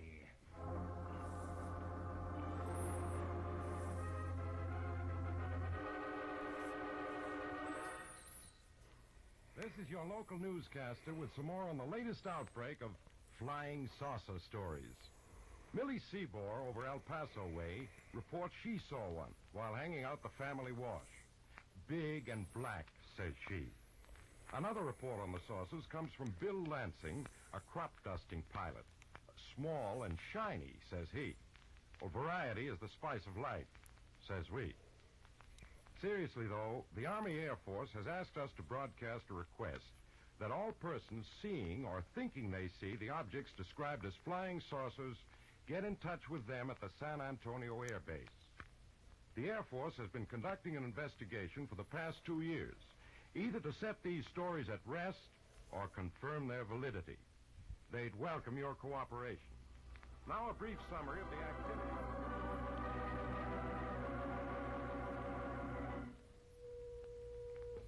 Peters to David Harding in San Antonio. Peters to David Harding in San Antonio. Go ahead, Peters. Chief, I think I've made contact with the narcotics ring. Through Tia Puma? Not directly, but I met a man named Bart Corning in this Mexican village, and he's taking me out to a ranch tomorrow. What angle did you use? I said my name was Pete Crane, and I was peddling snow. Apparently, the ring is in short supply, so this guy Corning was glad to latch on to me. Nice going, Peters. You have any idea of the exact location of the ranch? But somewhere up in the Sierra Hey, Mountains, Ojima. of the Calixto River. Hey, Ojima. Well, can you get a map of that How region are and indicate you? the general area? Hope you're doing Radio it good. up here. I'll have an aerial reconnaissance Just made of the keeping terrain. it calm. And let's set up a target time for you to report back. Say 4 p.m. tomorrow. All right, Dave. 4 p.m. it is. And watch yourself. You're walking into the lion's mouth, Peter. Don't let it close on you. Yeah, just keeping it calm, Ojima.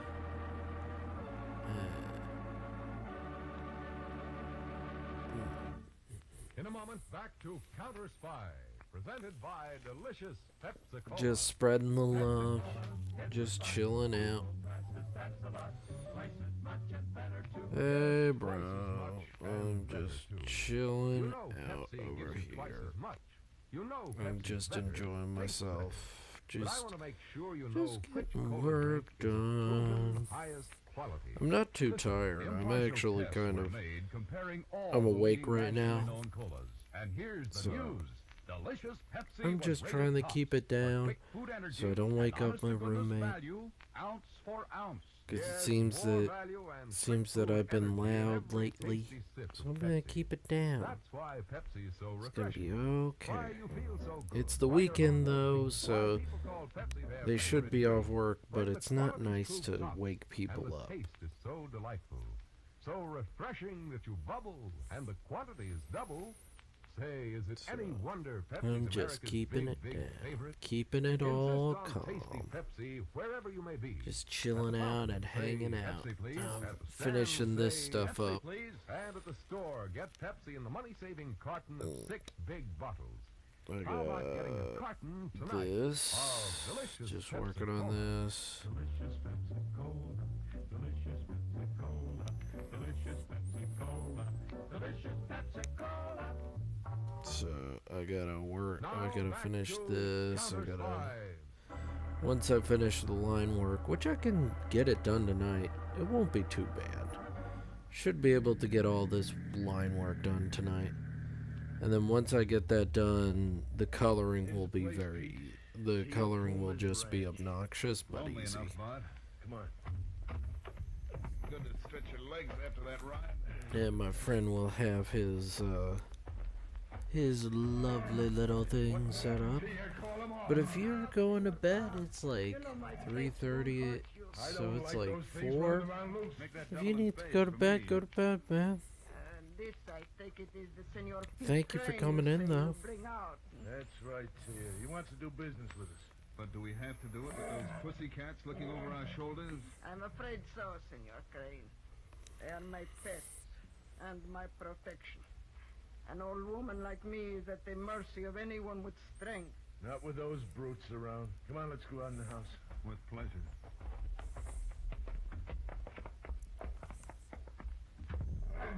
House cats, are they? Yes, Senor Crane. All right, come on, Tia. Let's get down to business. Bueno, this way, Senor. The living room. Hello, Bart. Hi, Claude. This is the guy who has goods for sale. Pete Crane. Claude Valdez. Hello. How do you do, sir? Alright. A cold Hey, drink, that's perhaps? okay. The ride up here is long and dusty. Thanks. I'll have some too, Claude. Just how much goods do you have, Mr. Crane? 8 pounds. Cut or uncut? Your drink, Mr. Crane. Uncut. Thanks. A tidy fortune. Refreshing. Yeah. Now, Mr. Crane, what price are you asking for this, Well, what about telling me what you charge to get the stuff across? Oh, my head feels dizzy.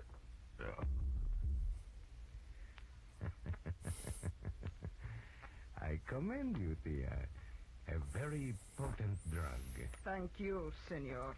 Hey, Claude, why the knockout drops? They're harmless. They just sleep for 12 or 14 hours. Well, you think he's a phony? I haven't the slightest idea, Bart. But I don't believe in taking chances. Search him. Sure.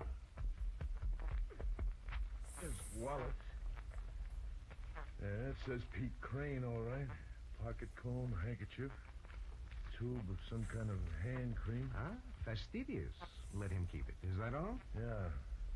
And now what if he's going to be out for half the day? It will give me time to get back to my hacienda and check him in my law-abiding rogues gallery. That thing again. What do you say, that thing? I think it's rather clever of me. Since the law maintains pictures of all known criminals, why shouldn't a criminal maintain pictures of all known law officials?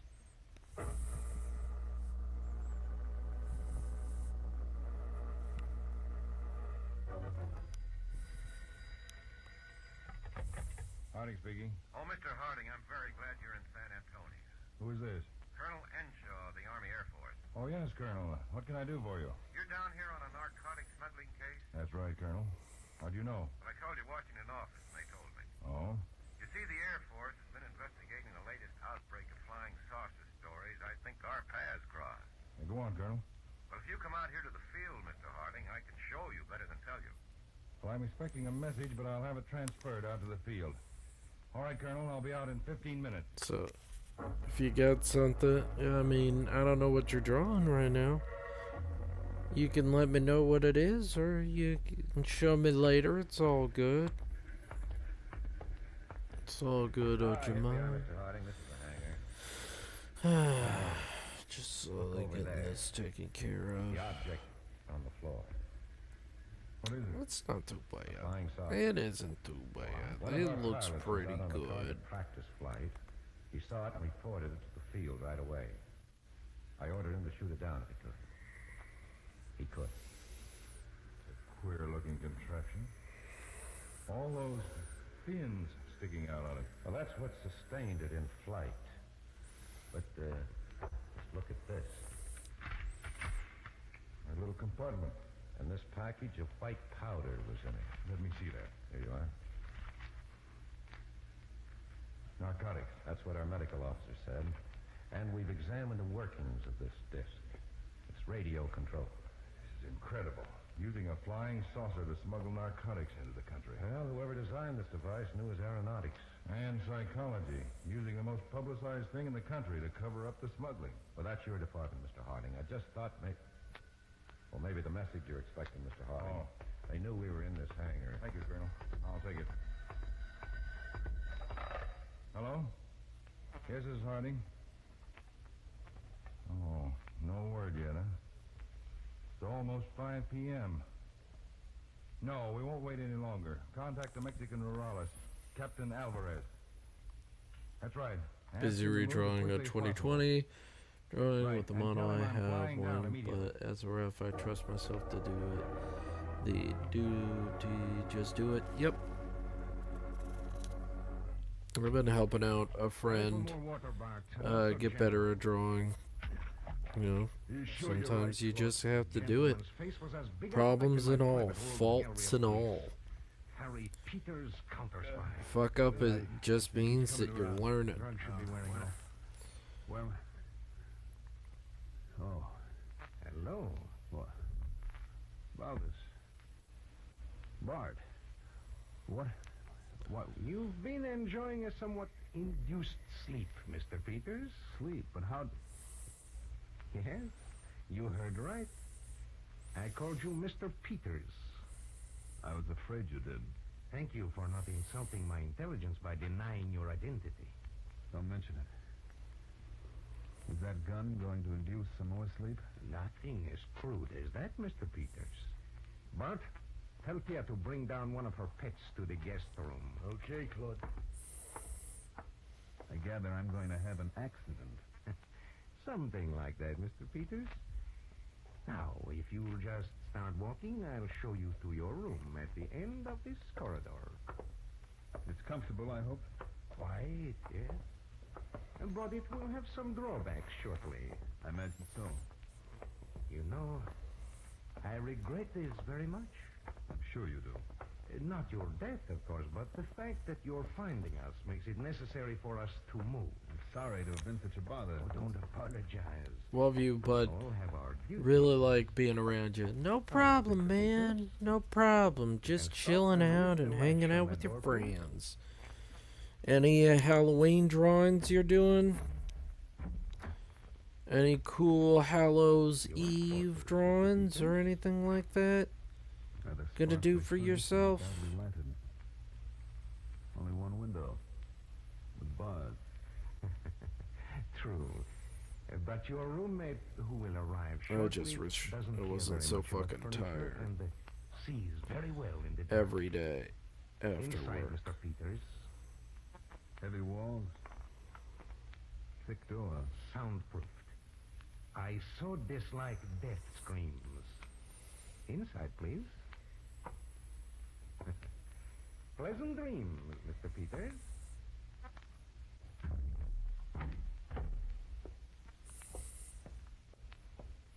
Senor Valdez, he's in there. Yes, ma'am. It will be such sport for Other my than pet. Edge of October, no, you're good though. Yeah, Of course, boss. it's totally all good, man. Have them bring us a truck to carry the saucers and radio Nothing equipment but away from here. nothing I'll but have to attack drawing. anything that might identify us, and we'll leave as soon as the trucks arrive. Okay, Claude. I would do contests and stuff like that, but I've got so much fucking projects to do. I am not about to fucking do that shit. Like, I'm not gonna start trying to do a drawing a day, 'cause that shit gets fucking annoying. I'd rather just fucking draw. Now, I think we can leave Mr. Peters in peace.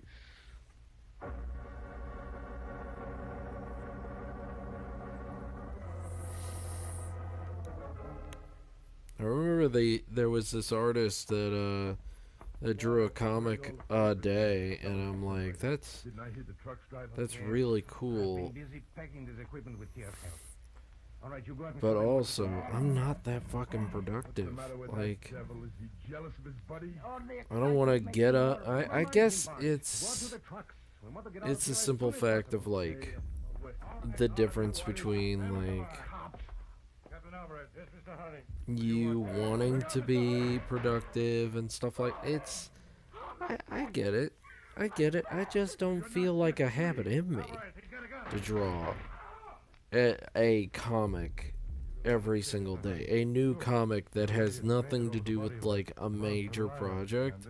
It's just a comic. And why not, Mr. Harding?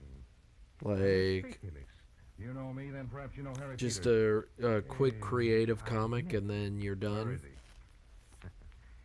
I don't know if I have it in me to do something like that. The Marines Mhm. arrived too late. You'll find Mr. Peters in the room at the end of the corridor. Captain Alvarez, keep this man covered. It would be a pleasure, Mr. Harding.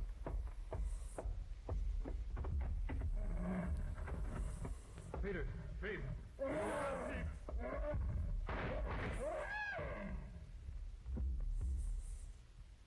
Well, that's one way of getting rid of a roommate. Well, it's obvious the creamed oil of Anna's worked. Oh, am I glad you had that idea, Dave. Can't you smell the place? It's like a licorice factory. How'd you use it? Well, they locked me in the room first, so I immediately took out the tube of creamed oil of anise and spread it all over the floor and on the walls. Yeah? When they let the puma in, he bounced in, got the smell of the anise, and stopped. In a few minutes, he was purring like a kitten. I stood in the corner and left him strictly alone. That's how I can imagine. Well, I guess it was the sudden sight of you and that gun that turned him into an attacker again. It's a good thing we set a target time for you to report back. I might not have gotten here. But you did, Dave. And that's what counts. And now let's get out of here and mop up the remains of this flying saucer smuggling ring.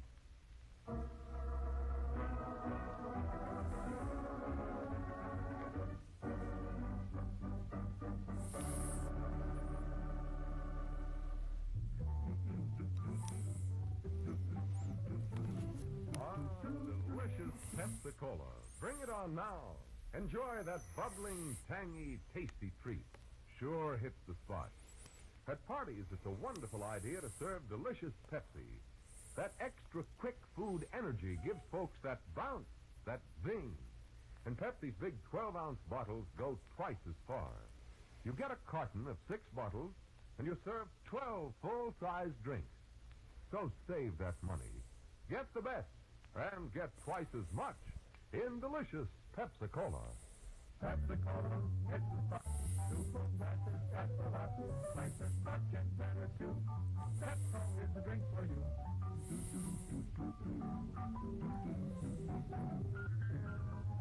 That's it, delicious Pepsi-Cola. Tune in every Tuesday and Thursday, same time, same station, to Counter Spy. Listen on Thursday for the exciting Case of the Crystalline Double Cross. When the world's most valuable diamond and a beautiful woman both disappeared, a huge reward was offered for the thief, alive or dead. We feared the effect of that reward on the underworld, and until the last moment hardly suspected the one person who really tried to collect it. Listen on Thursday to The Case of the Crystalline Double Cross on Counter Spy.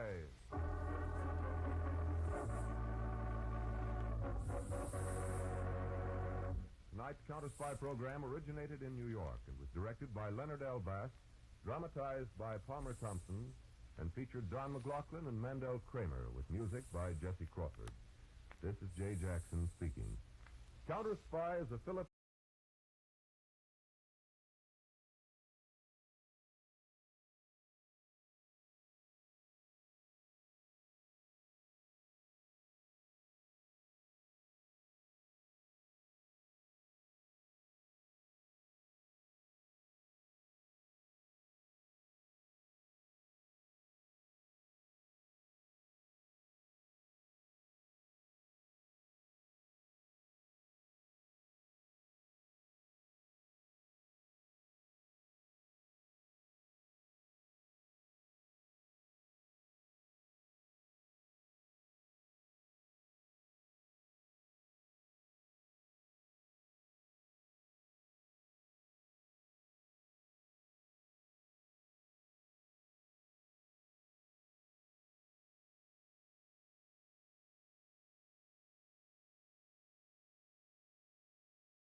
And I'm the only one on board who is free to enjoy our present peculiar position. All right, Lustig. You can button it up now. Aye, sir. Now, gentlemen, in 1 minute we'll be the first men to set foot on Mars. Quite an honor, eh? As long as the medals are not awarded posthumously. Still uneasy, Dr. Horst? Captain Black, I've been uneasy ever since I can remember. On Earth and on Mars. Now, 30 seconds. Give me the intercom phone, Lustig. Masters? Aye, sir. Battle stations to be manned till we return. If we're not back in 2 hours, I want no rescue party sent out. Blast off and save the ship, you understand? Aye, sir. All right, gentlemen. 5 seconds. 4, 3, 2, 1. Lustig, open the outer airlock.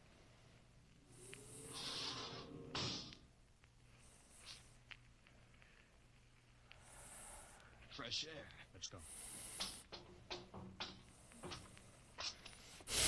Hold it now. It's too dark to move fast.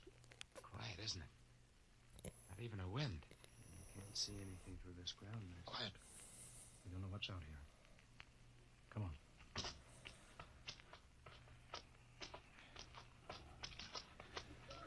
What the? Quiet, Captain.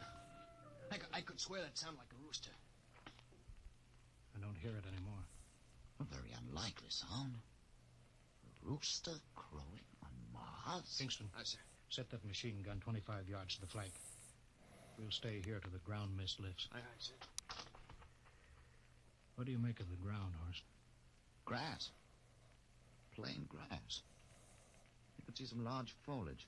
There, where the mists thin down. What the heck is that? Kingston! Hold your fire, you fool! What? Some kind of wild animal. I hit it. I could see the tracers, but it's still standing. Come on, Horst. Doctor, where are you? Up ahead. Admiring the wild animal. Careful, Horst. Wait for us. I'm all right, Captain. Huh. It's an iron deer. A lawn ornament. That's impossible. It's hollow. Interesting, isn't it? A whitewashed Victorian iron deer sitting on a lawn in the middle of Mars. I don't understand. Look around. The mist's lifting. Captain, look there. A house, a regular old-fashioned house. On Mars. Good Lord. I haven't seen carved scrolls and gingerbread like that in years. Look at that port swing. The geraniums. There. I told you it was a rooster, Captain. Give me the glasses, Lustig. I want to take a look through that front window. What? There's an upright piano. Some sheet music on it. Lustig, it's beautiful Ohio. Beautiful Ohio? That can't be. Look here, Horace. Do you think that civilizations of two planets could be identical? I don't know. That specific variety of geraniums is only 50 years old on Earth. Is it logical they should develop in Mars? How about that port swing, that piano, and beautiful Ohio? No, it's impossible. Captain Black, this looks like the town I was born in. Well, it looks like my hometown, too. I've thought of something, sir. It's the only solution. Maybe we're not the first ship to reach Mars from Earth. That's the only answer. That's impossible, Lustig. If there'd been space travel, it couldn't be secret. Do you have any idea what ships cost, what industrial power is needed? There's got to be some logical reason. Captain, I think perhaps we might find out. A light just went on in that house. Kingston, cover that door with the machine gun. Aye, aye, sir. Come on, Horace. We'll ring that doorbell. There's got to be a scientific answer to all this.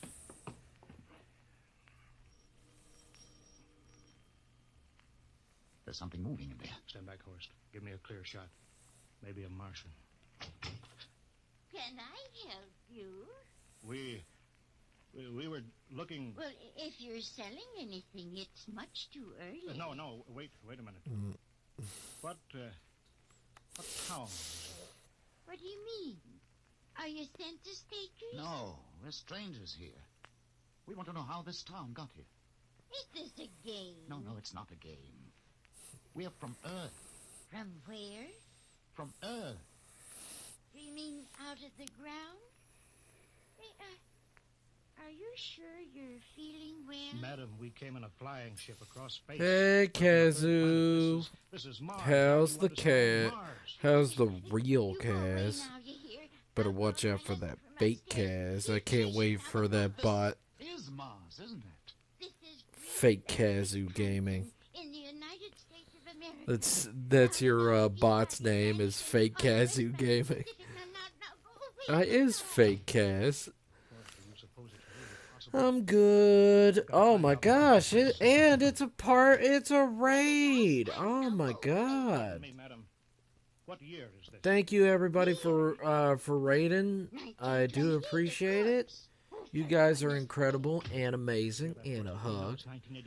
And you need a hug, buddy. Is it possible we got fouled up, made some tremendous blunder, and circled around and landed back on Earth? Thank you guys all for coming in. I understand that a few of you just came in to say hi. Thank you so much. I do appreciate it. It's not logical. We've checked every mile. How was the stream anyway, Real Kaz? Was it Real and Kazoo and gaming? That's the last question that you need to ask yourself is, was it the realest Kazoo gaming? That house down the street. The white one with the green shirt. Was reality shown to be gaming?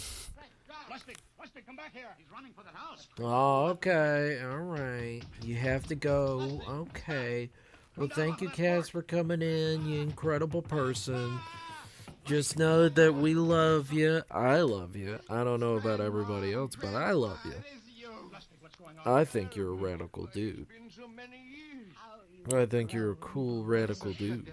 Lieutenant Lustig. Oh, Captain. Who keeps everything going. I'm gonna have to lower that. That's okay.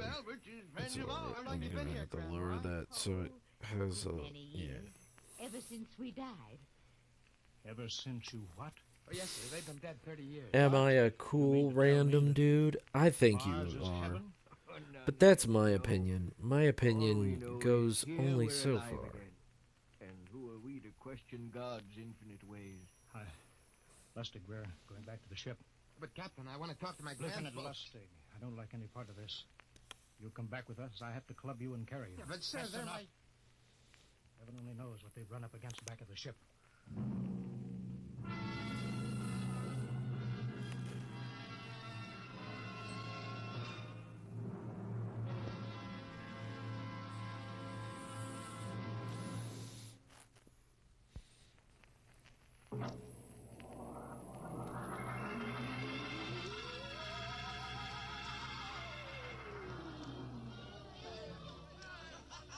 Horst, look at that crowd around the ship. Looks like we're being welcomed with a celebration. Celebration, they've abandoned ship. Every port is open, no guards at. You, Masters. Hiya, Captain.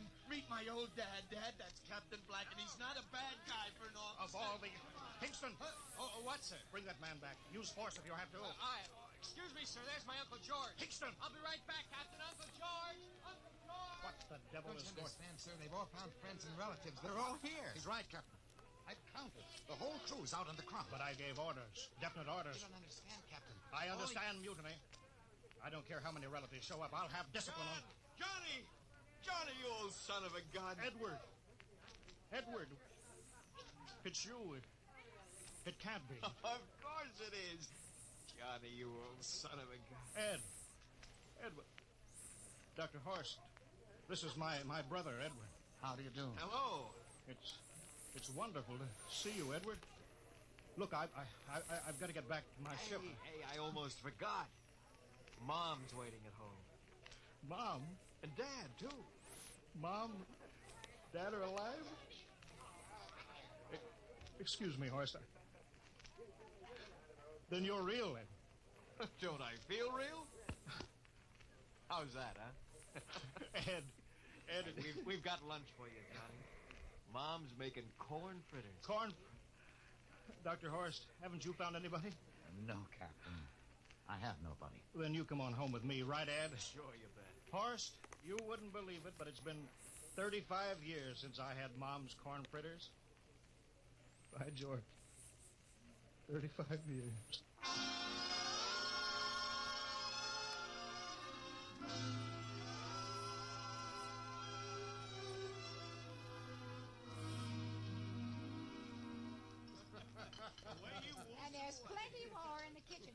roll back, Johnny.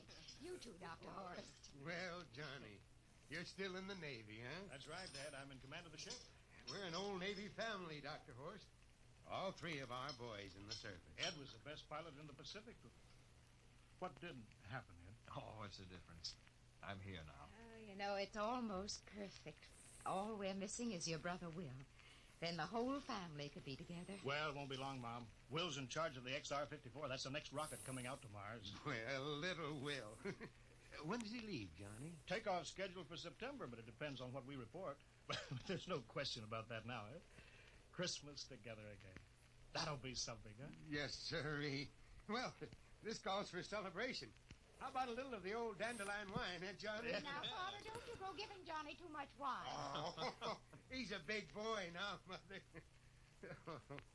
Well, sir, isn't everything just fine? Just fine.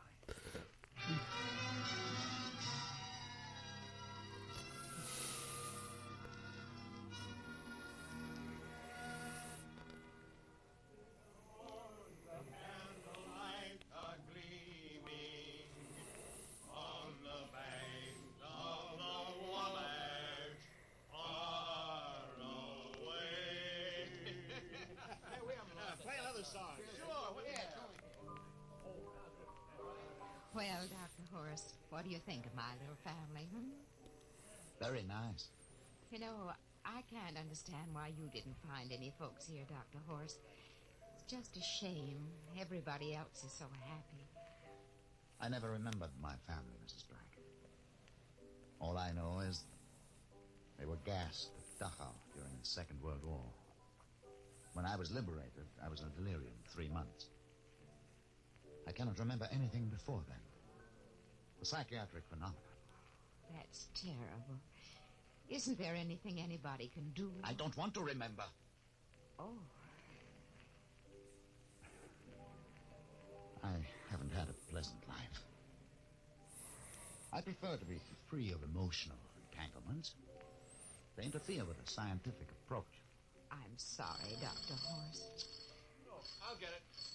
Hey, that's our ring, long and three shorts. I remember that. Well, maybe we'd better call it a night. You must be getting tired, Johnny. I better be going back to the ship. Oh, nonsense. You stay the night. We insist. Oh, I just couldn't rest thinking of you all alone on that ship. Oh, I'll be all right. Well, good night. Oh, wait a minute, Dr. Horst. That phone message was for you. Me? Yes, that's right. A message from Anna. Doing the most laborious thing. Perhaps she's someone you knew at Doing the most laborious She's coming over here first thing thing. in the morning. So you'll have to stay over. Yes, Well, that but settles it then. You stay here, Horst.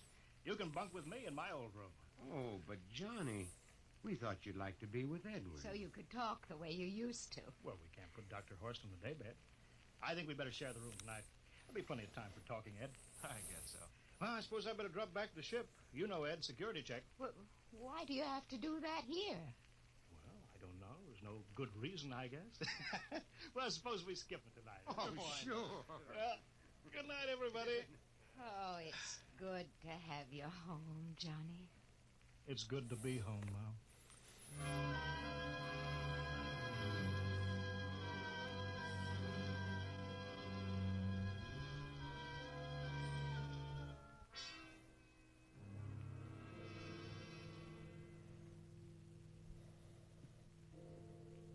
Captain Black, are you asleep? No.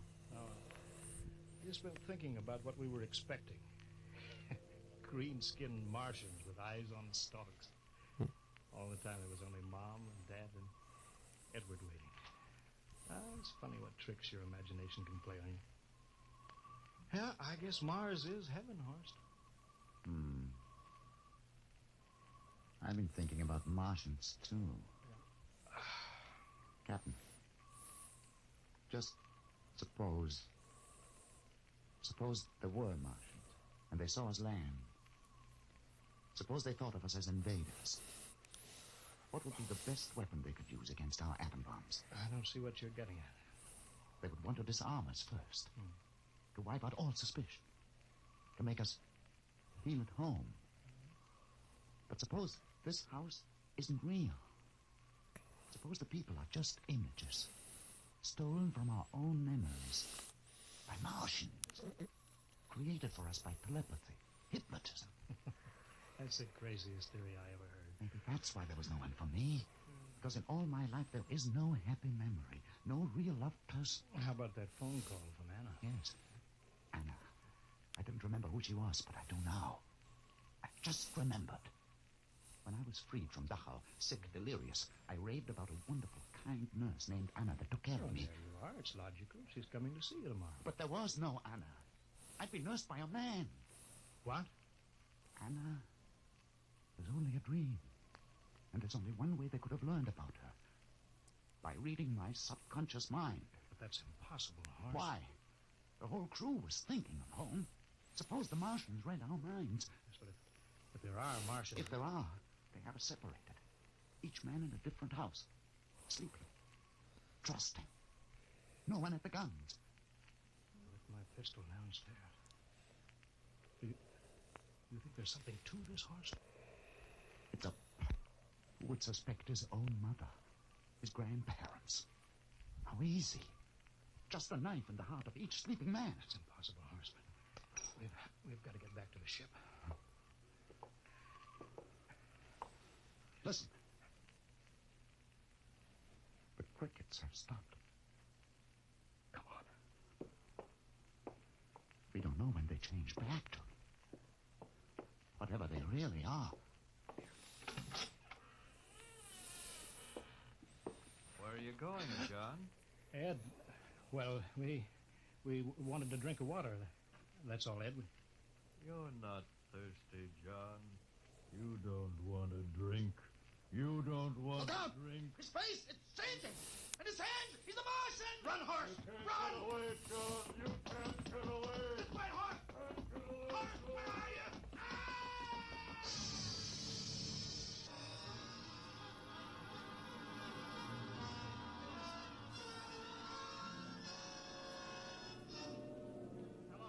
Hello, can you hear me? Hey, McChungus Among Us. How are you? Hope you're doing well.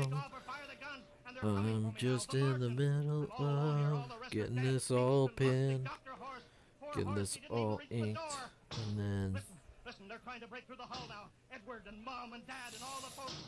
he's got high ass pants. I just noticed that. I'm gonna have to. It's not gonna be that hard. I'm just gonna have to bring it down all the way down here. I just noticed how, like, the belt should be down here, so it should be down there. I just, for no reason, made him wear high-ass pants. I love it when you look at something and you're like, hey, yeah, that's totally fucking fine. The Ray Bradbury story, Mars is Heaven, adapted for radio by Ernest Kenoy. Featured players were Wendell Holmes as Captain Black, Peter Capell as Dr. Horse. Your narrator, Norman Rose. But I hope you're doing Music well. by Albert Berman, engineer Bill Chambers. Oh, this is for Big Battle Barracks. He has been not feeling so great, so I wanted to draw him his Big Battle banner. So I drew him his Big Battle banner. So we got Big Battle Barracks there. We got Big Battle Barracks. Got me. Got our friend Abel Roberts, and we got Real Kazoo Gaming there. I don't know if we'll ever play a game with Real Kazoo Gaming. I hope we do. But like, I was like, yeah, what do you want on there? And he's like, yeah, put it like the Star Fox logo. And I was like, oh, okay. So I did it like the Star Fox. 21st century Earth is the Arthur C. Clarke Astronomical So yes, I have been doing fairly well. How have you been? Maura Cassidy and scientists and technicians of the International Space Authority watch over the countless stars and planets that fill the silent Hope you've been doing good. the giant space station. This week, an ancient intruder from another galaxy exposes Starlab Sorry, to a genetic didn't know they weren't feeling well. Best wishes. Yeah. alien world. Yeah, he's just not been feeling well, but that's okay. A good picture from a friend might cheer him up. And will hopefully keep him streaming, because I think his mood will improve if he starts streaming more and getting more regular followers instead of like, oh man, I like your stuff, and then they never come. Captains John Graydon and Buddy Griff. Like, I now get at least one regular follower. I have a regular follower that comes every now and again. Like, just saying hello and stuff like that. That'll fix his mood. Also, maybe put some music to his streams or something like that. Mayhaps do something else to add a flavor. Why don't we put the ship on autopilot? You know, certain things like that. Do you know where the wreckage are? Oh, they're floating around down there somewhere. All right, let's go. You know, try to improve your stream a little bit. Something like that. High-density scanners are picking up something. And he'll realize that people do want to spend time with him. He's got a great voice. 081 degrees starboard. He just needs to be able to figure out how to use it, is all. And I believe in him. But he's just been feeling down lately and stuff like that. Thank you for coming in, by the way. I do appreciate it. McChungus Among Us. Background of jet black space and scattered stars. That would mean that they'd actually have to stream, which doesn't happen as much as it should. 10 smooth surfaces. They stream every blue moon. Tria streams every couple of days. Like, I would say, about every 3 days she streams. That's a good estimation. And if she doesn't stream, she always tells people why she's not streaming. We're going in for a closer look. I don't tell people why I don't stream. They know why I don't stream. It's because I'm tired. Because I'm literally too tired to stream. And I try to make up for it later in the day. If the thing's not dangerous, we can get in close and do a phase 1 scanner series. And what if it explodes and blows us to Kingdom Come? You know, maybe we should stick to racquetball.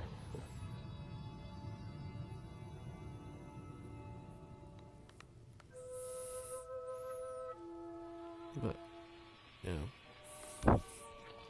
he's got a lot on his mind and stuff like that. He hasn't been feeling good, so any well wishes is good enough.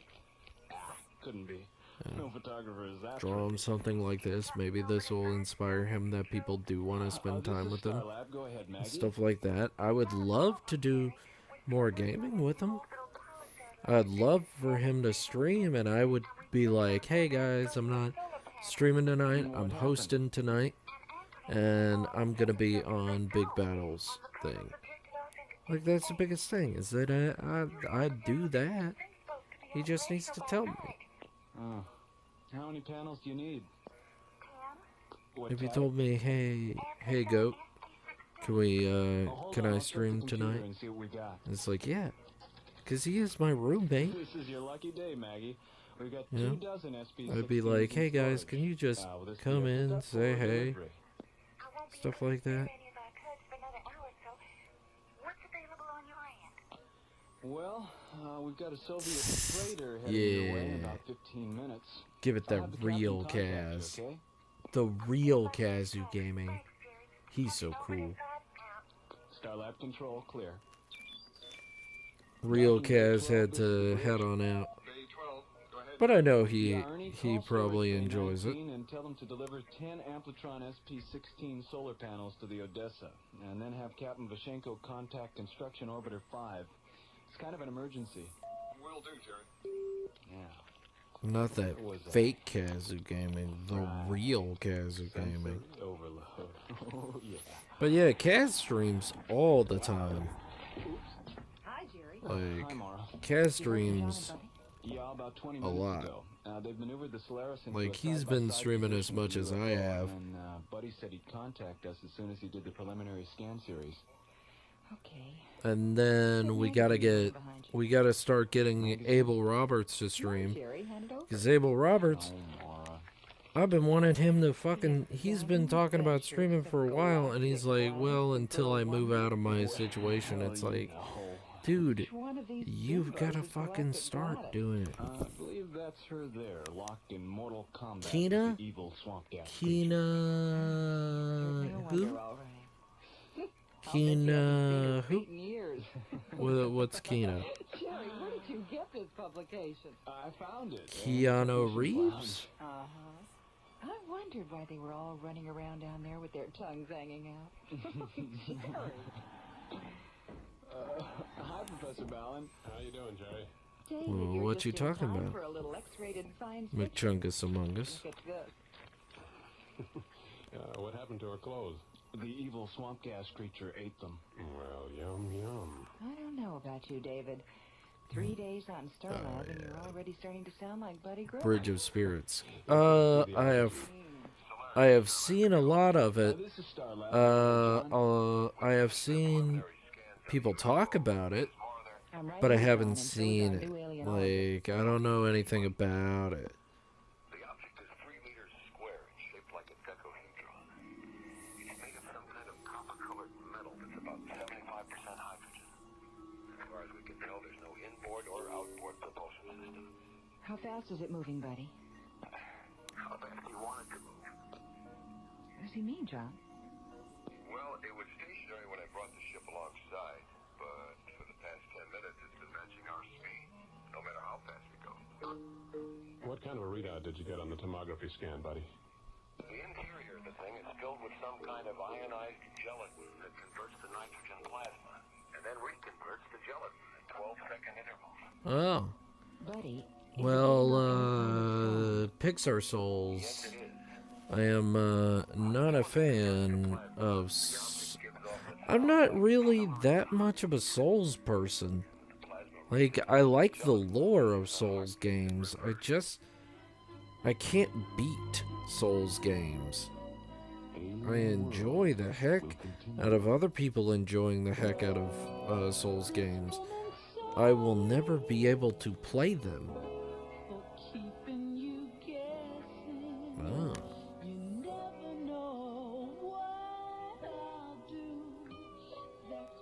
Isometric character designs? I don't know what you mean. I like Metroidvania games if it's like Metroidvania. But like, I'm not a real big fan of like games that don't let me play them. That actively don't want me to play them. But, you know, like if it's a like Metroidvania kind of game, I can get down to clown with that. Like a Metroidvania kind of game, I could be cool with. But if it's like actually Souls worthy, I don't think I should play it. It sounds fun. I hope people enjoy it. Alien Worlds continues. Returning from a routine patrol aboard the Solaris, SET Captains John Graydon and Buddy Griff encounter an unidentified flying object 50 kilometers. But I mean, you can talk about it if you want, McChungus Among Us. I'd love to hear about it. Tell me all about Kina. Give me the Kina rundown. Maneuvers the Solaris into a side-by-side position with a UFO. Buddy continues to analyze the object. I don't want to stop other people from having excitement.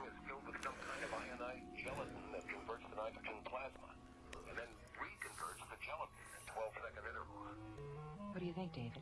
I think we better see about getting that thing into one of the isolated laboratory pods. Buddy, shoot a magnetic grappler over and see if you can bring it in. We already tried that, Mora. The grappler pad won't stick. The object is anti-magnetic. How about if you go EVA and try to push it into the Solaris' cargo bay? Hold on just a moment, please. I don't think that'll be From the way it's been matching our speed, I think it'll what's the story Give it a about? try. If it works, get the object as close as you can to the outboard airlock of ISOLAB 9. I'll have a crew standing by to take it inside. Okay, Mora. Solaris out. Starlab clear. Come on, David. Let's get down there.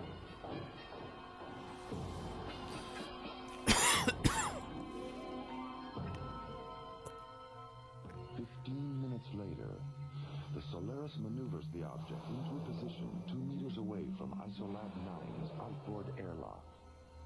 Then, as John guides the Solaris into a nearby docking bay, the lab's airlock opens, and a crew of technicians in yellow pressure suits and tinted glass helmets take the alien decahedron inside. 10 minutes later, the object rests on a slowly rotating observation pad in the center of the lab's brightly lit quarantine chamber. No spoilers. Okay. Beautiful, isn't it? Frightens me. Why? The way it looks. The color and size, texture. All those desperately perfect angles constantly repeating themselves. Its physical aspects are so familiar we can call them by name in a language we all understand. And yet we don't know what it calls itself or what it might be calling us. You feel whatever's inside is alive? Don't you? Yes. Well, at least our scientific selves are still in sync. Mora, please. Not now. Hey, look who's here. Well, I'm glad to see it hasn't blown up yet. Come on, Skip, let's go inside for a close-up. Yeah, okay. I think you better stay on this side of the glass for a while. The object's still being scanned.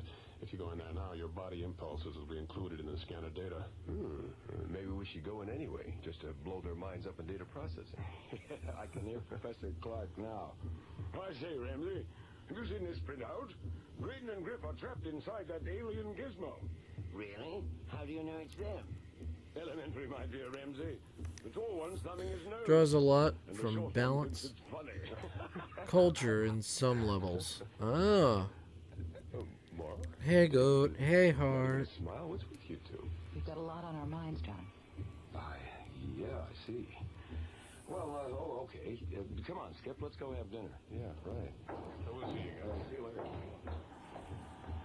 It's time we had a talk, David. There you go. Let's go up Draws a to my lot place. from Balinese culture.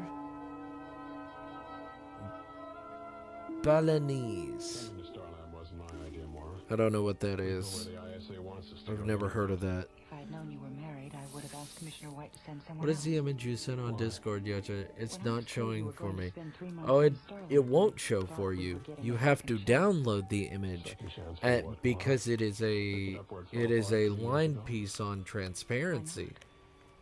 So it's going to show up as nothing. Than anything else. And I don't think that'll ever change. It's going to show up as absolutely nothing. You have to put it on a white background. It'll look like this. Trips off the planet. Make it sound like I didn't care at all. So that's what I said. I sent you the Pokemon. I sent you the I know you Pokemon. love me. But you love the Rockets more. Yeah. Yeah, you just have to bring it. Yeah. Yeah. It's a transparency with the nothing. You thought I sent you a nothing image? Yeah. Or you were just confused and you're like, he probably just made a mistake. Okay, Lunar Shuttle 10, I have you on the screen.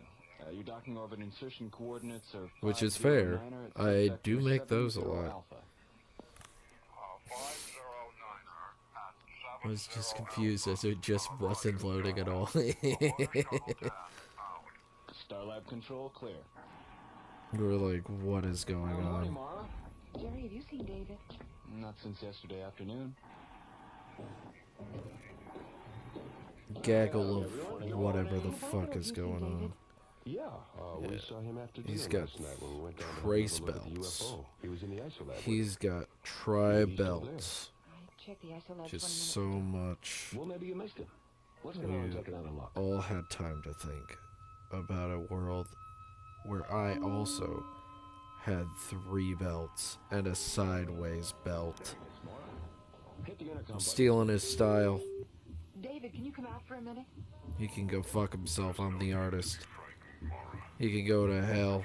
He can go to hell.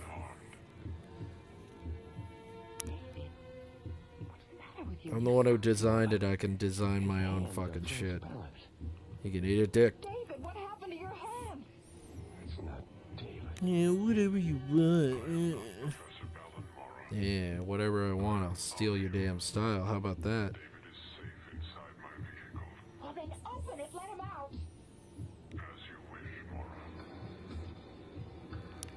How about I want to be from a Final Fantasy game as well? How about I come from a... When I mentioned symmetry earlier, it was more in the sense of the character design in the visual sense. Right.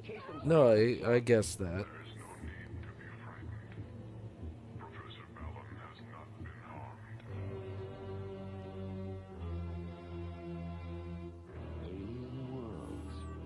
I had guessed that. Yes. Yes, it's all coming together slowly but surely. My name's not Shirley. From Peter Paul. Cool as the snow falling light on the trees. Just take a bite for a cool mini breeze. Daddy York, peppermint patty, and get the sensation. Get the sensation, a cool combination. Chocolatey and mint. Your peppermint patty. Cool the sensation, a perfect relation. Chocolatey and mint. From Peter Paul. Send a shiver of cool right down to your knees. After one taste, you just gotta say please. I want a York peppermint patty to get the sensation. Get the sensation. York peppermint patty. Get the sensation.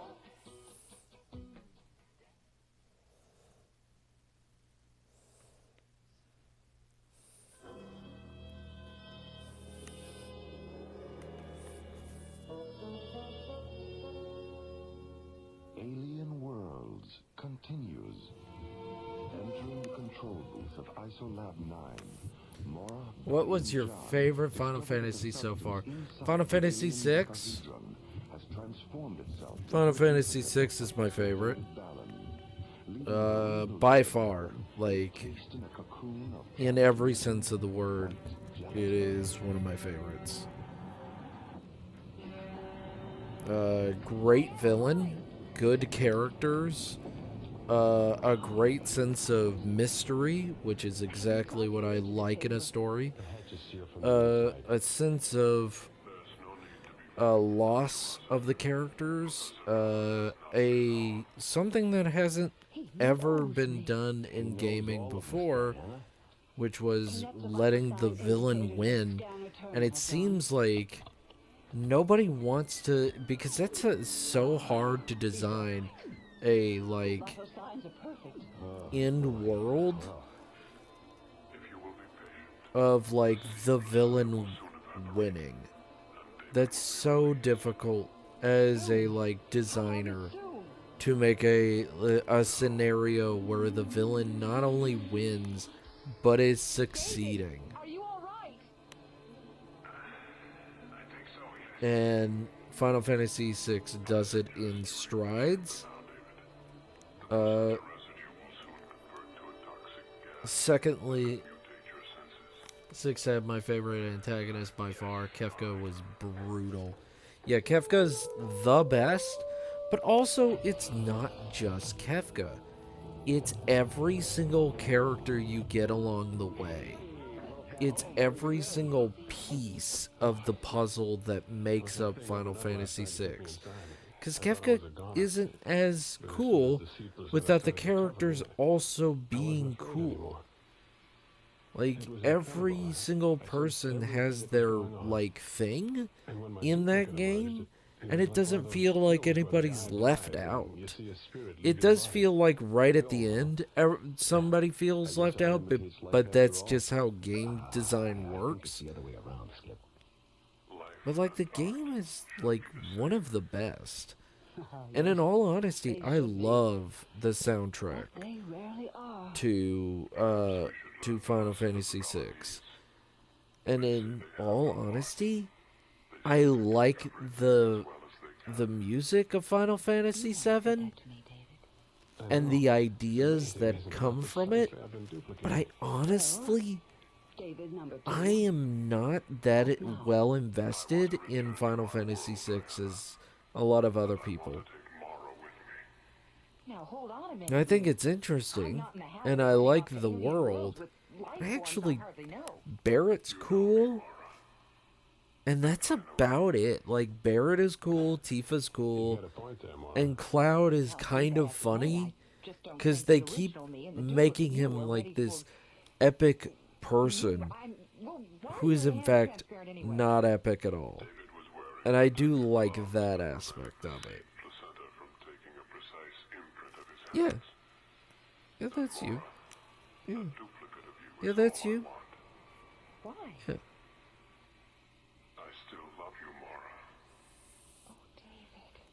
Yeah. That's you, Kaz. Of course that's you. This is weird. David? Yes?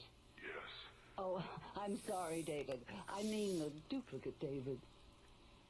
Kaz is right at the end, and he's the coolest. He's the best. If he can't do it, great. No, yeah. You're right at the end. Pretty good. You're the most human there. Well, Big Battle's human.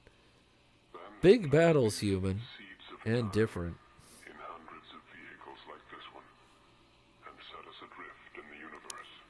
Was your race humanoid? I am the most interesting. And the most different. I am... I am a normal-ass human.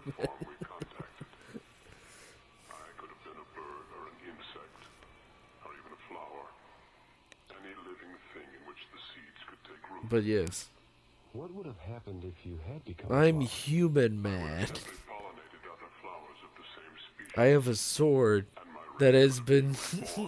I have a Japanese katana.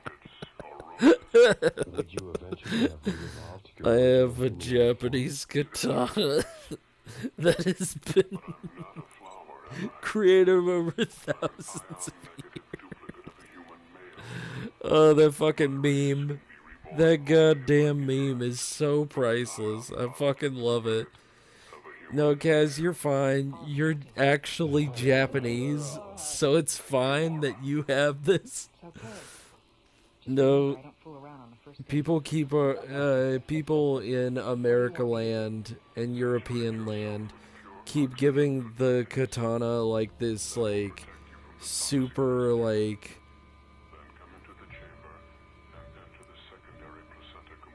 Way too much in detail. Like, oh my gosh, the katana's like the greatest thing, and it could cut through anything.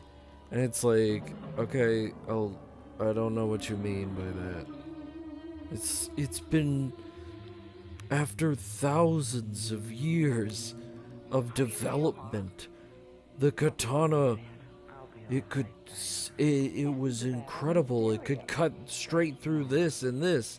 And it's like, yeah, you know, also a lot of just regular ass European blades could also do that. But it's also very light. And it's like, yeah, we also have blades like that. That's not that abnormal. You'd better leave the chamber now, Mara. Katanas are cool. They are very cool. My word can cut you in half, even. My sword can cut you in half, even is she. Did you arrange for a ship, John? Like, the katana is cool, but it is not that fucking cool. It's not the end-all, be-all of blades. Just like when they, these are also the assholes who don't know what the fuck, Damascus steel is. It is not durable. They keep acting like it... A forever broken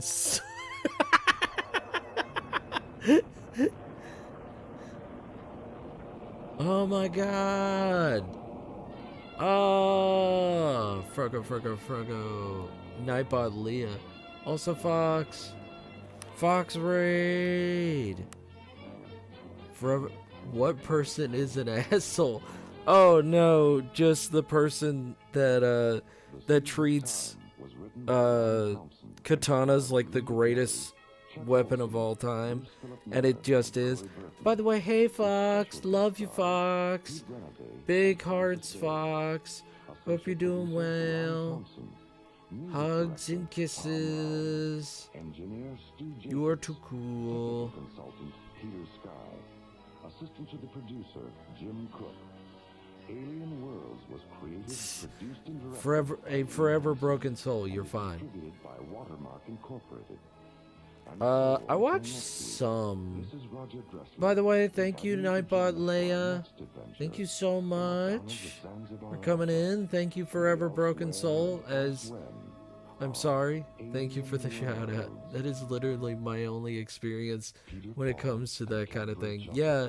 No, they keep bringing up Damascus steel as a lost art, and it's hilarious because literally any Forged in Fire person, any like competitor in Forged like metal competitions will literally tell you, it's like, what are you talking about?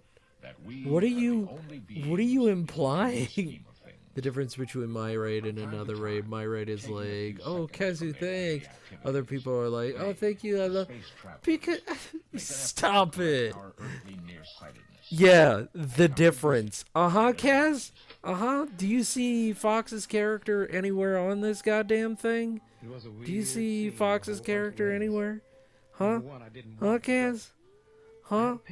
Do you see Fox's... Maybe 3 is just fine. You know? Maybe 3 people without...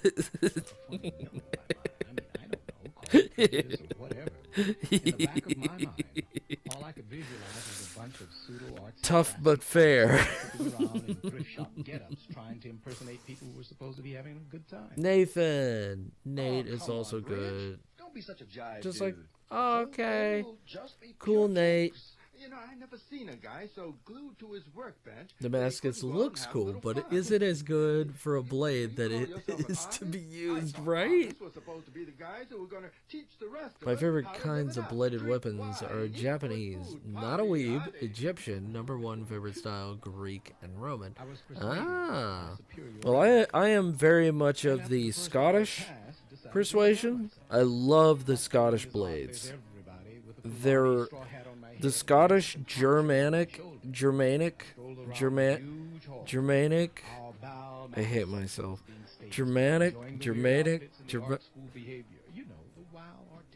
those European blades are very cool, and I love all of them. Those are my favorite, but I also like India's blades as well. India's blades are some of the coolest, if not the coolest. Pronunciation go Euro. Oh yeah. They looked at each other. Oh yeah. Now here's the thing. I also, when it comes to weaponry like that, some bladed weapons that come to mind are definitely that. By the way, thank you guys so much for the follows. I do appreciate it, guys. You didn't have to do that. That was very sweet of you and very kind. Thank you. Yeah, India has a ridiculous set of blades. Now Russia, they're interesting because there's a period of time where they made the coolest blades and then forgot they exist. That's the craziest part.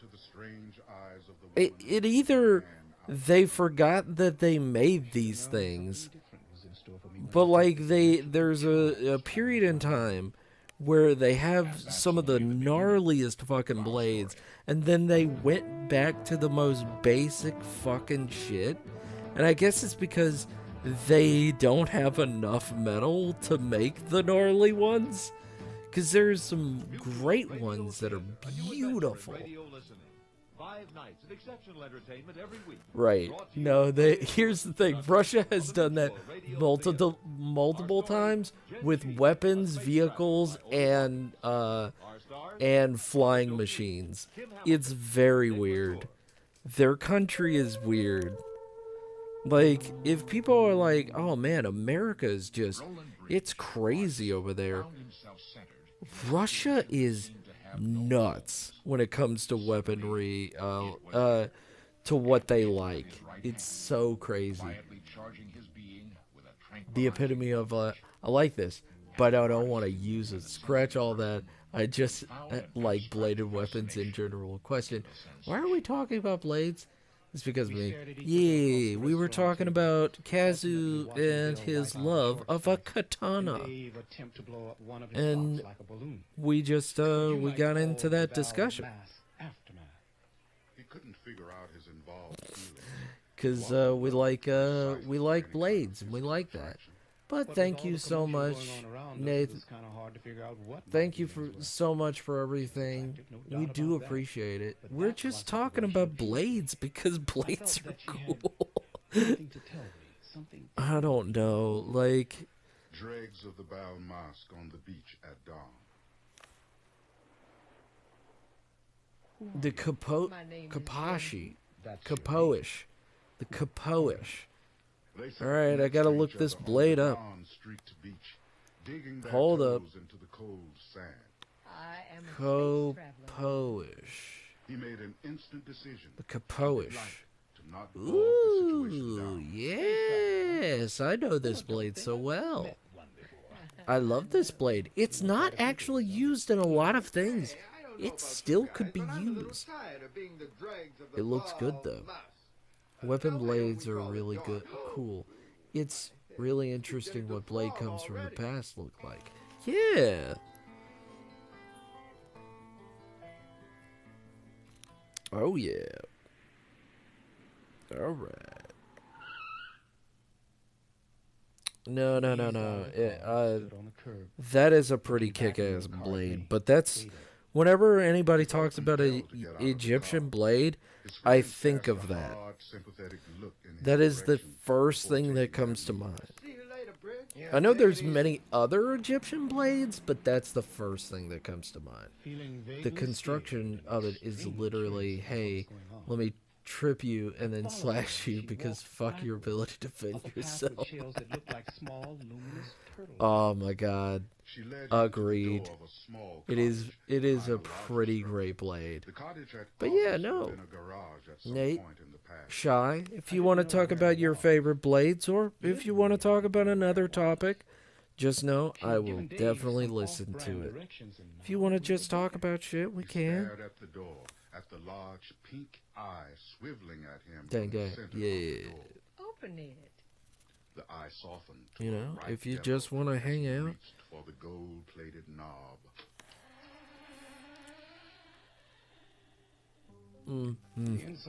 Looks like it reminds me of the Elven blades from the movies. From the Lord of the Rings movies. Kind of reminds me of those blades. Kinda. like, Bulgarian slightly. Fashion magazine ads. It's not a bad thing. It just Labels does. from Swedish cornflake boxes. I don't know how your blade goes, Kaz. Does it go like this? If I'm not doing it right or justice, let me know in the comments below. Let me know in the comments below what I should see next time. This will be your home for the next 2 days. And I love your faces. I don't hate him. I just he just very much of like he keeps saying the same damn thing over and over again. It gets stuck in your head. Aside from the fact that we hadn't had any rain for months, aside from that, But dude, I actually don't have a favorite blade. There's so many out there that have interesting shapes and uses. It's hard to pick a favorite. Right. Hey, that's okay, Shy. It's all good. Comments? Yeah, you're in the comments section. she went to change. She simply melted into another room. Was mystified. He slid into an alcove. Oh, and then you have the chalk ram from the chalk ram. That's what I think. Basically, hey, let's have some sharp circles. Yeah. Folded his hands on the table in front of him. The chalk ram. Stared at one section of a wall for 5 The minutes hula before hoop realized of she was there. death. There is actually a hula hoop of death. That thing is gnarly as fuck. A box of knitting material and began to knit faster than his eyes. You are in the comments section below.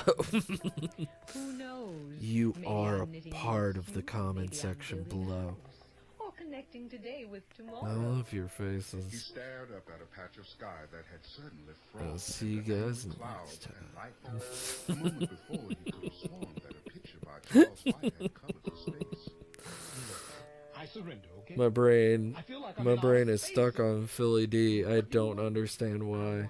Discuss your future. I may be able to offer you a few life-changing hints. Oh my Who god.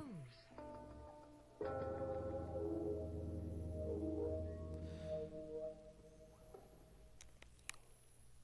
I don't know. I haven't even fucking watched this shit in like a year or two.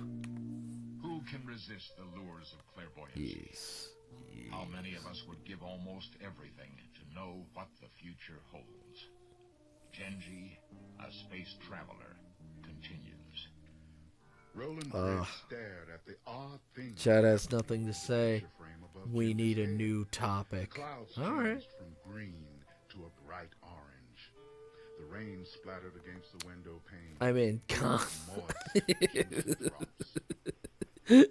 Oh no.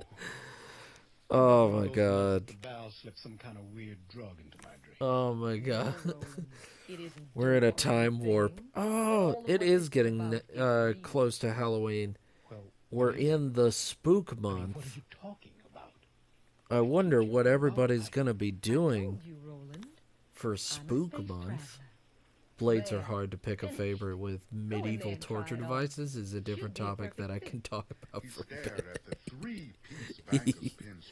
Hey, everybody has their weakness. Medieval torture devices?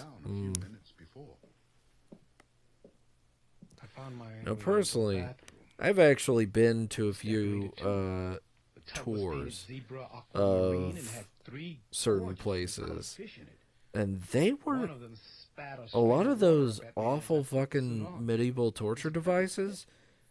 A lot of them were still using in America while we were growing.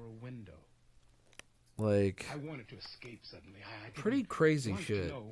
The Iron Maiden was never used as a torture device during those times. The evidence shows used after, I believe.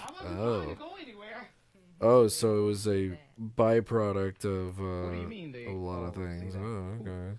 It's a nice fit, isn't it? The suit? Oh. But yeah, I know that America still used regular torture. Yeah. My question was, you said they all say that, and I asked who. I don't understand your question. Well, to be frank with you, So it was never used? That's a pretty surprising turn of events. I like that. I'm actually surprised by that. In some way, If that's a he found real himself thing, sitting on the opposite side of the alcove table, what? staring History's into a large great. window above History's and behind his amazing. head. You find out humanity's not perfect, and that we can keep growing to become amazing every single day, and it just takes being kind to your fellow man. Painted the three-faced woman. Or was it one of his other masterpieces? I think history's beautiful. It's filled with darkness and sadness, and that you can find the light within it. Sounds like an understatement even to me. When you care for a cup And of as tea, a great man, what the hell are you and talking many about? others have quoted, I've been Shanghai from the real world. Everything.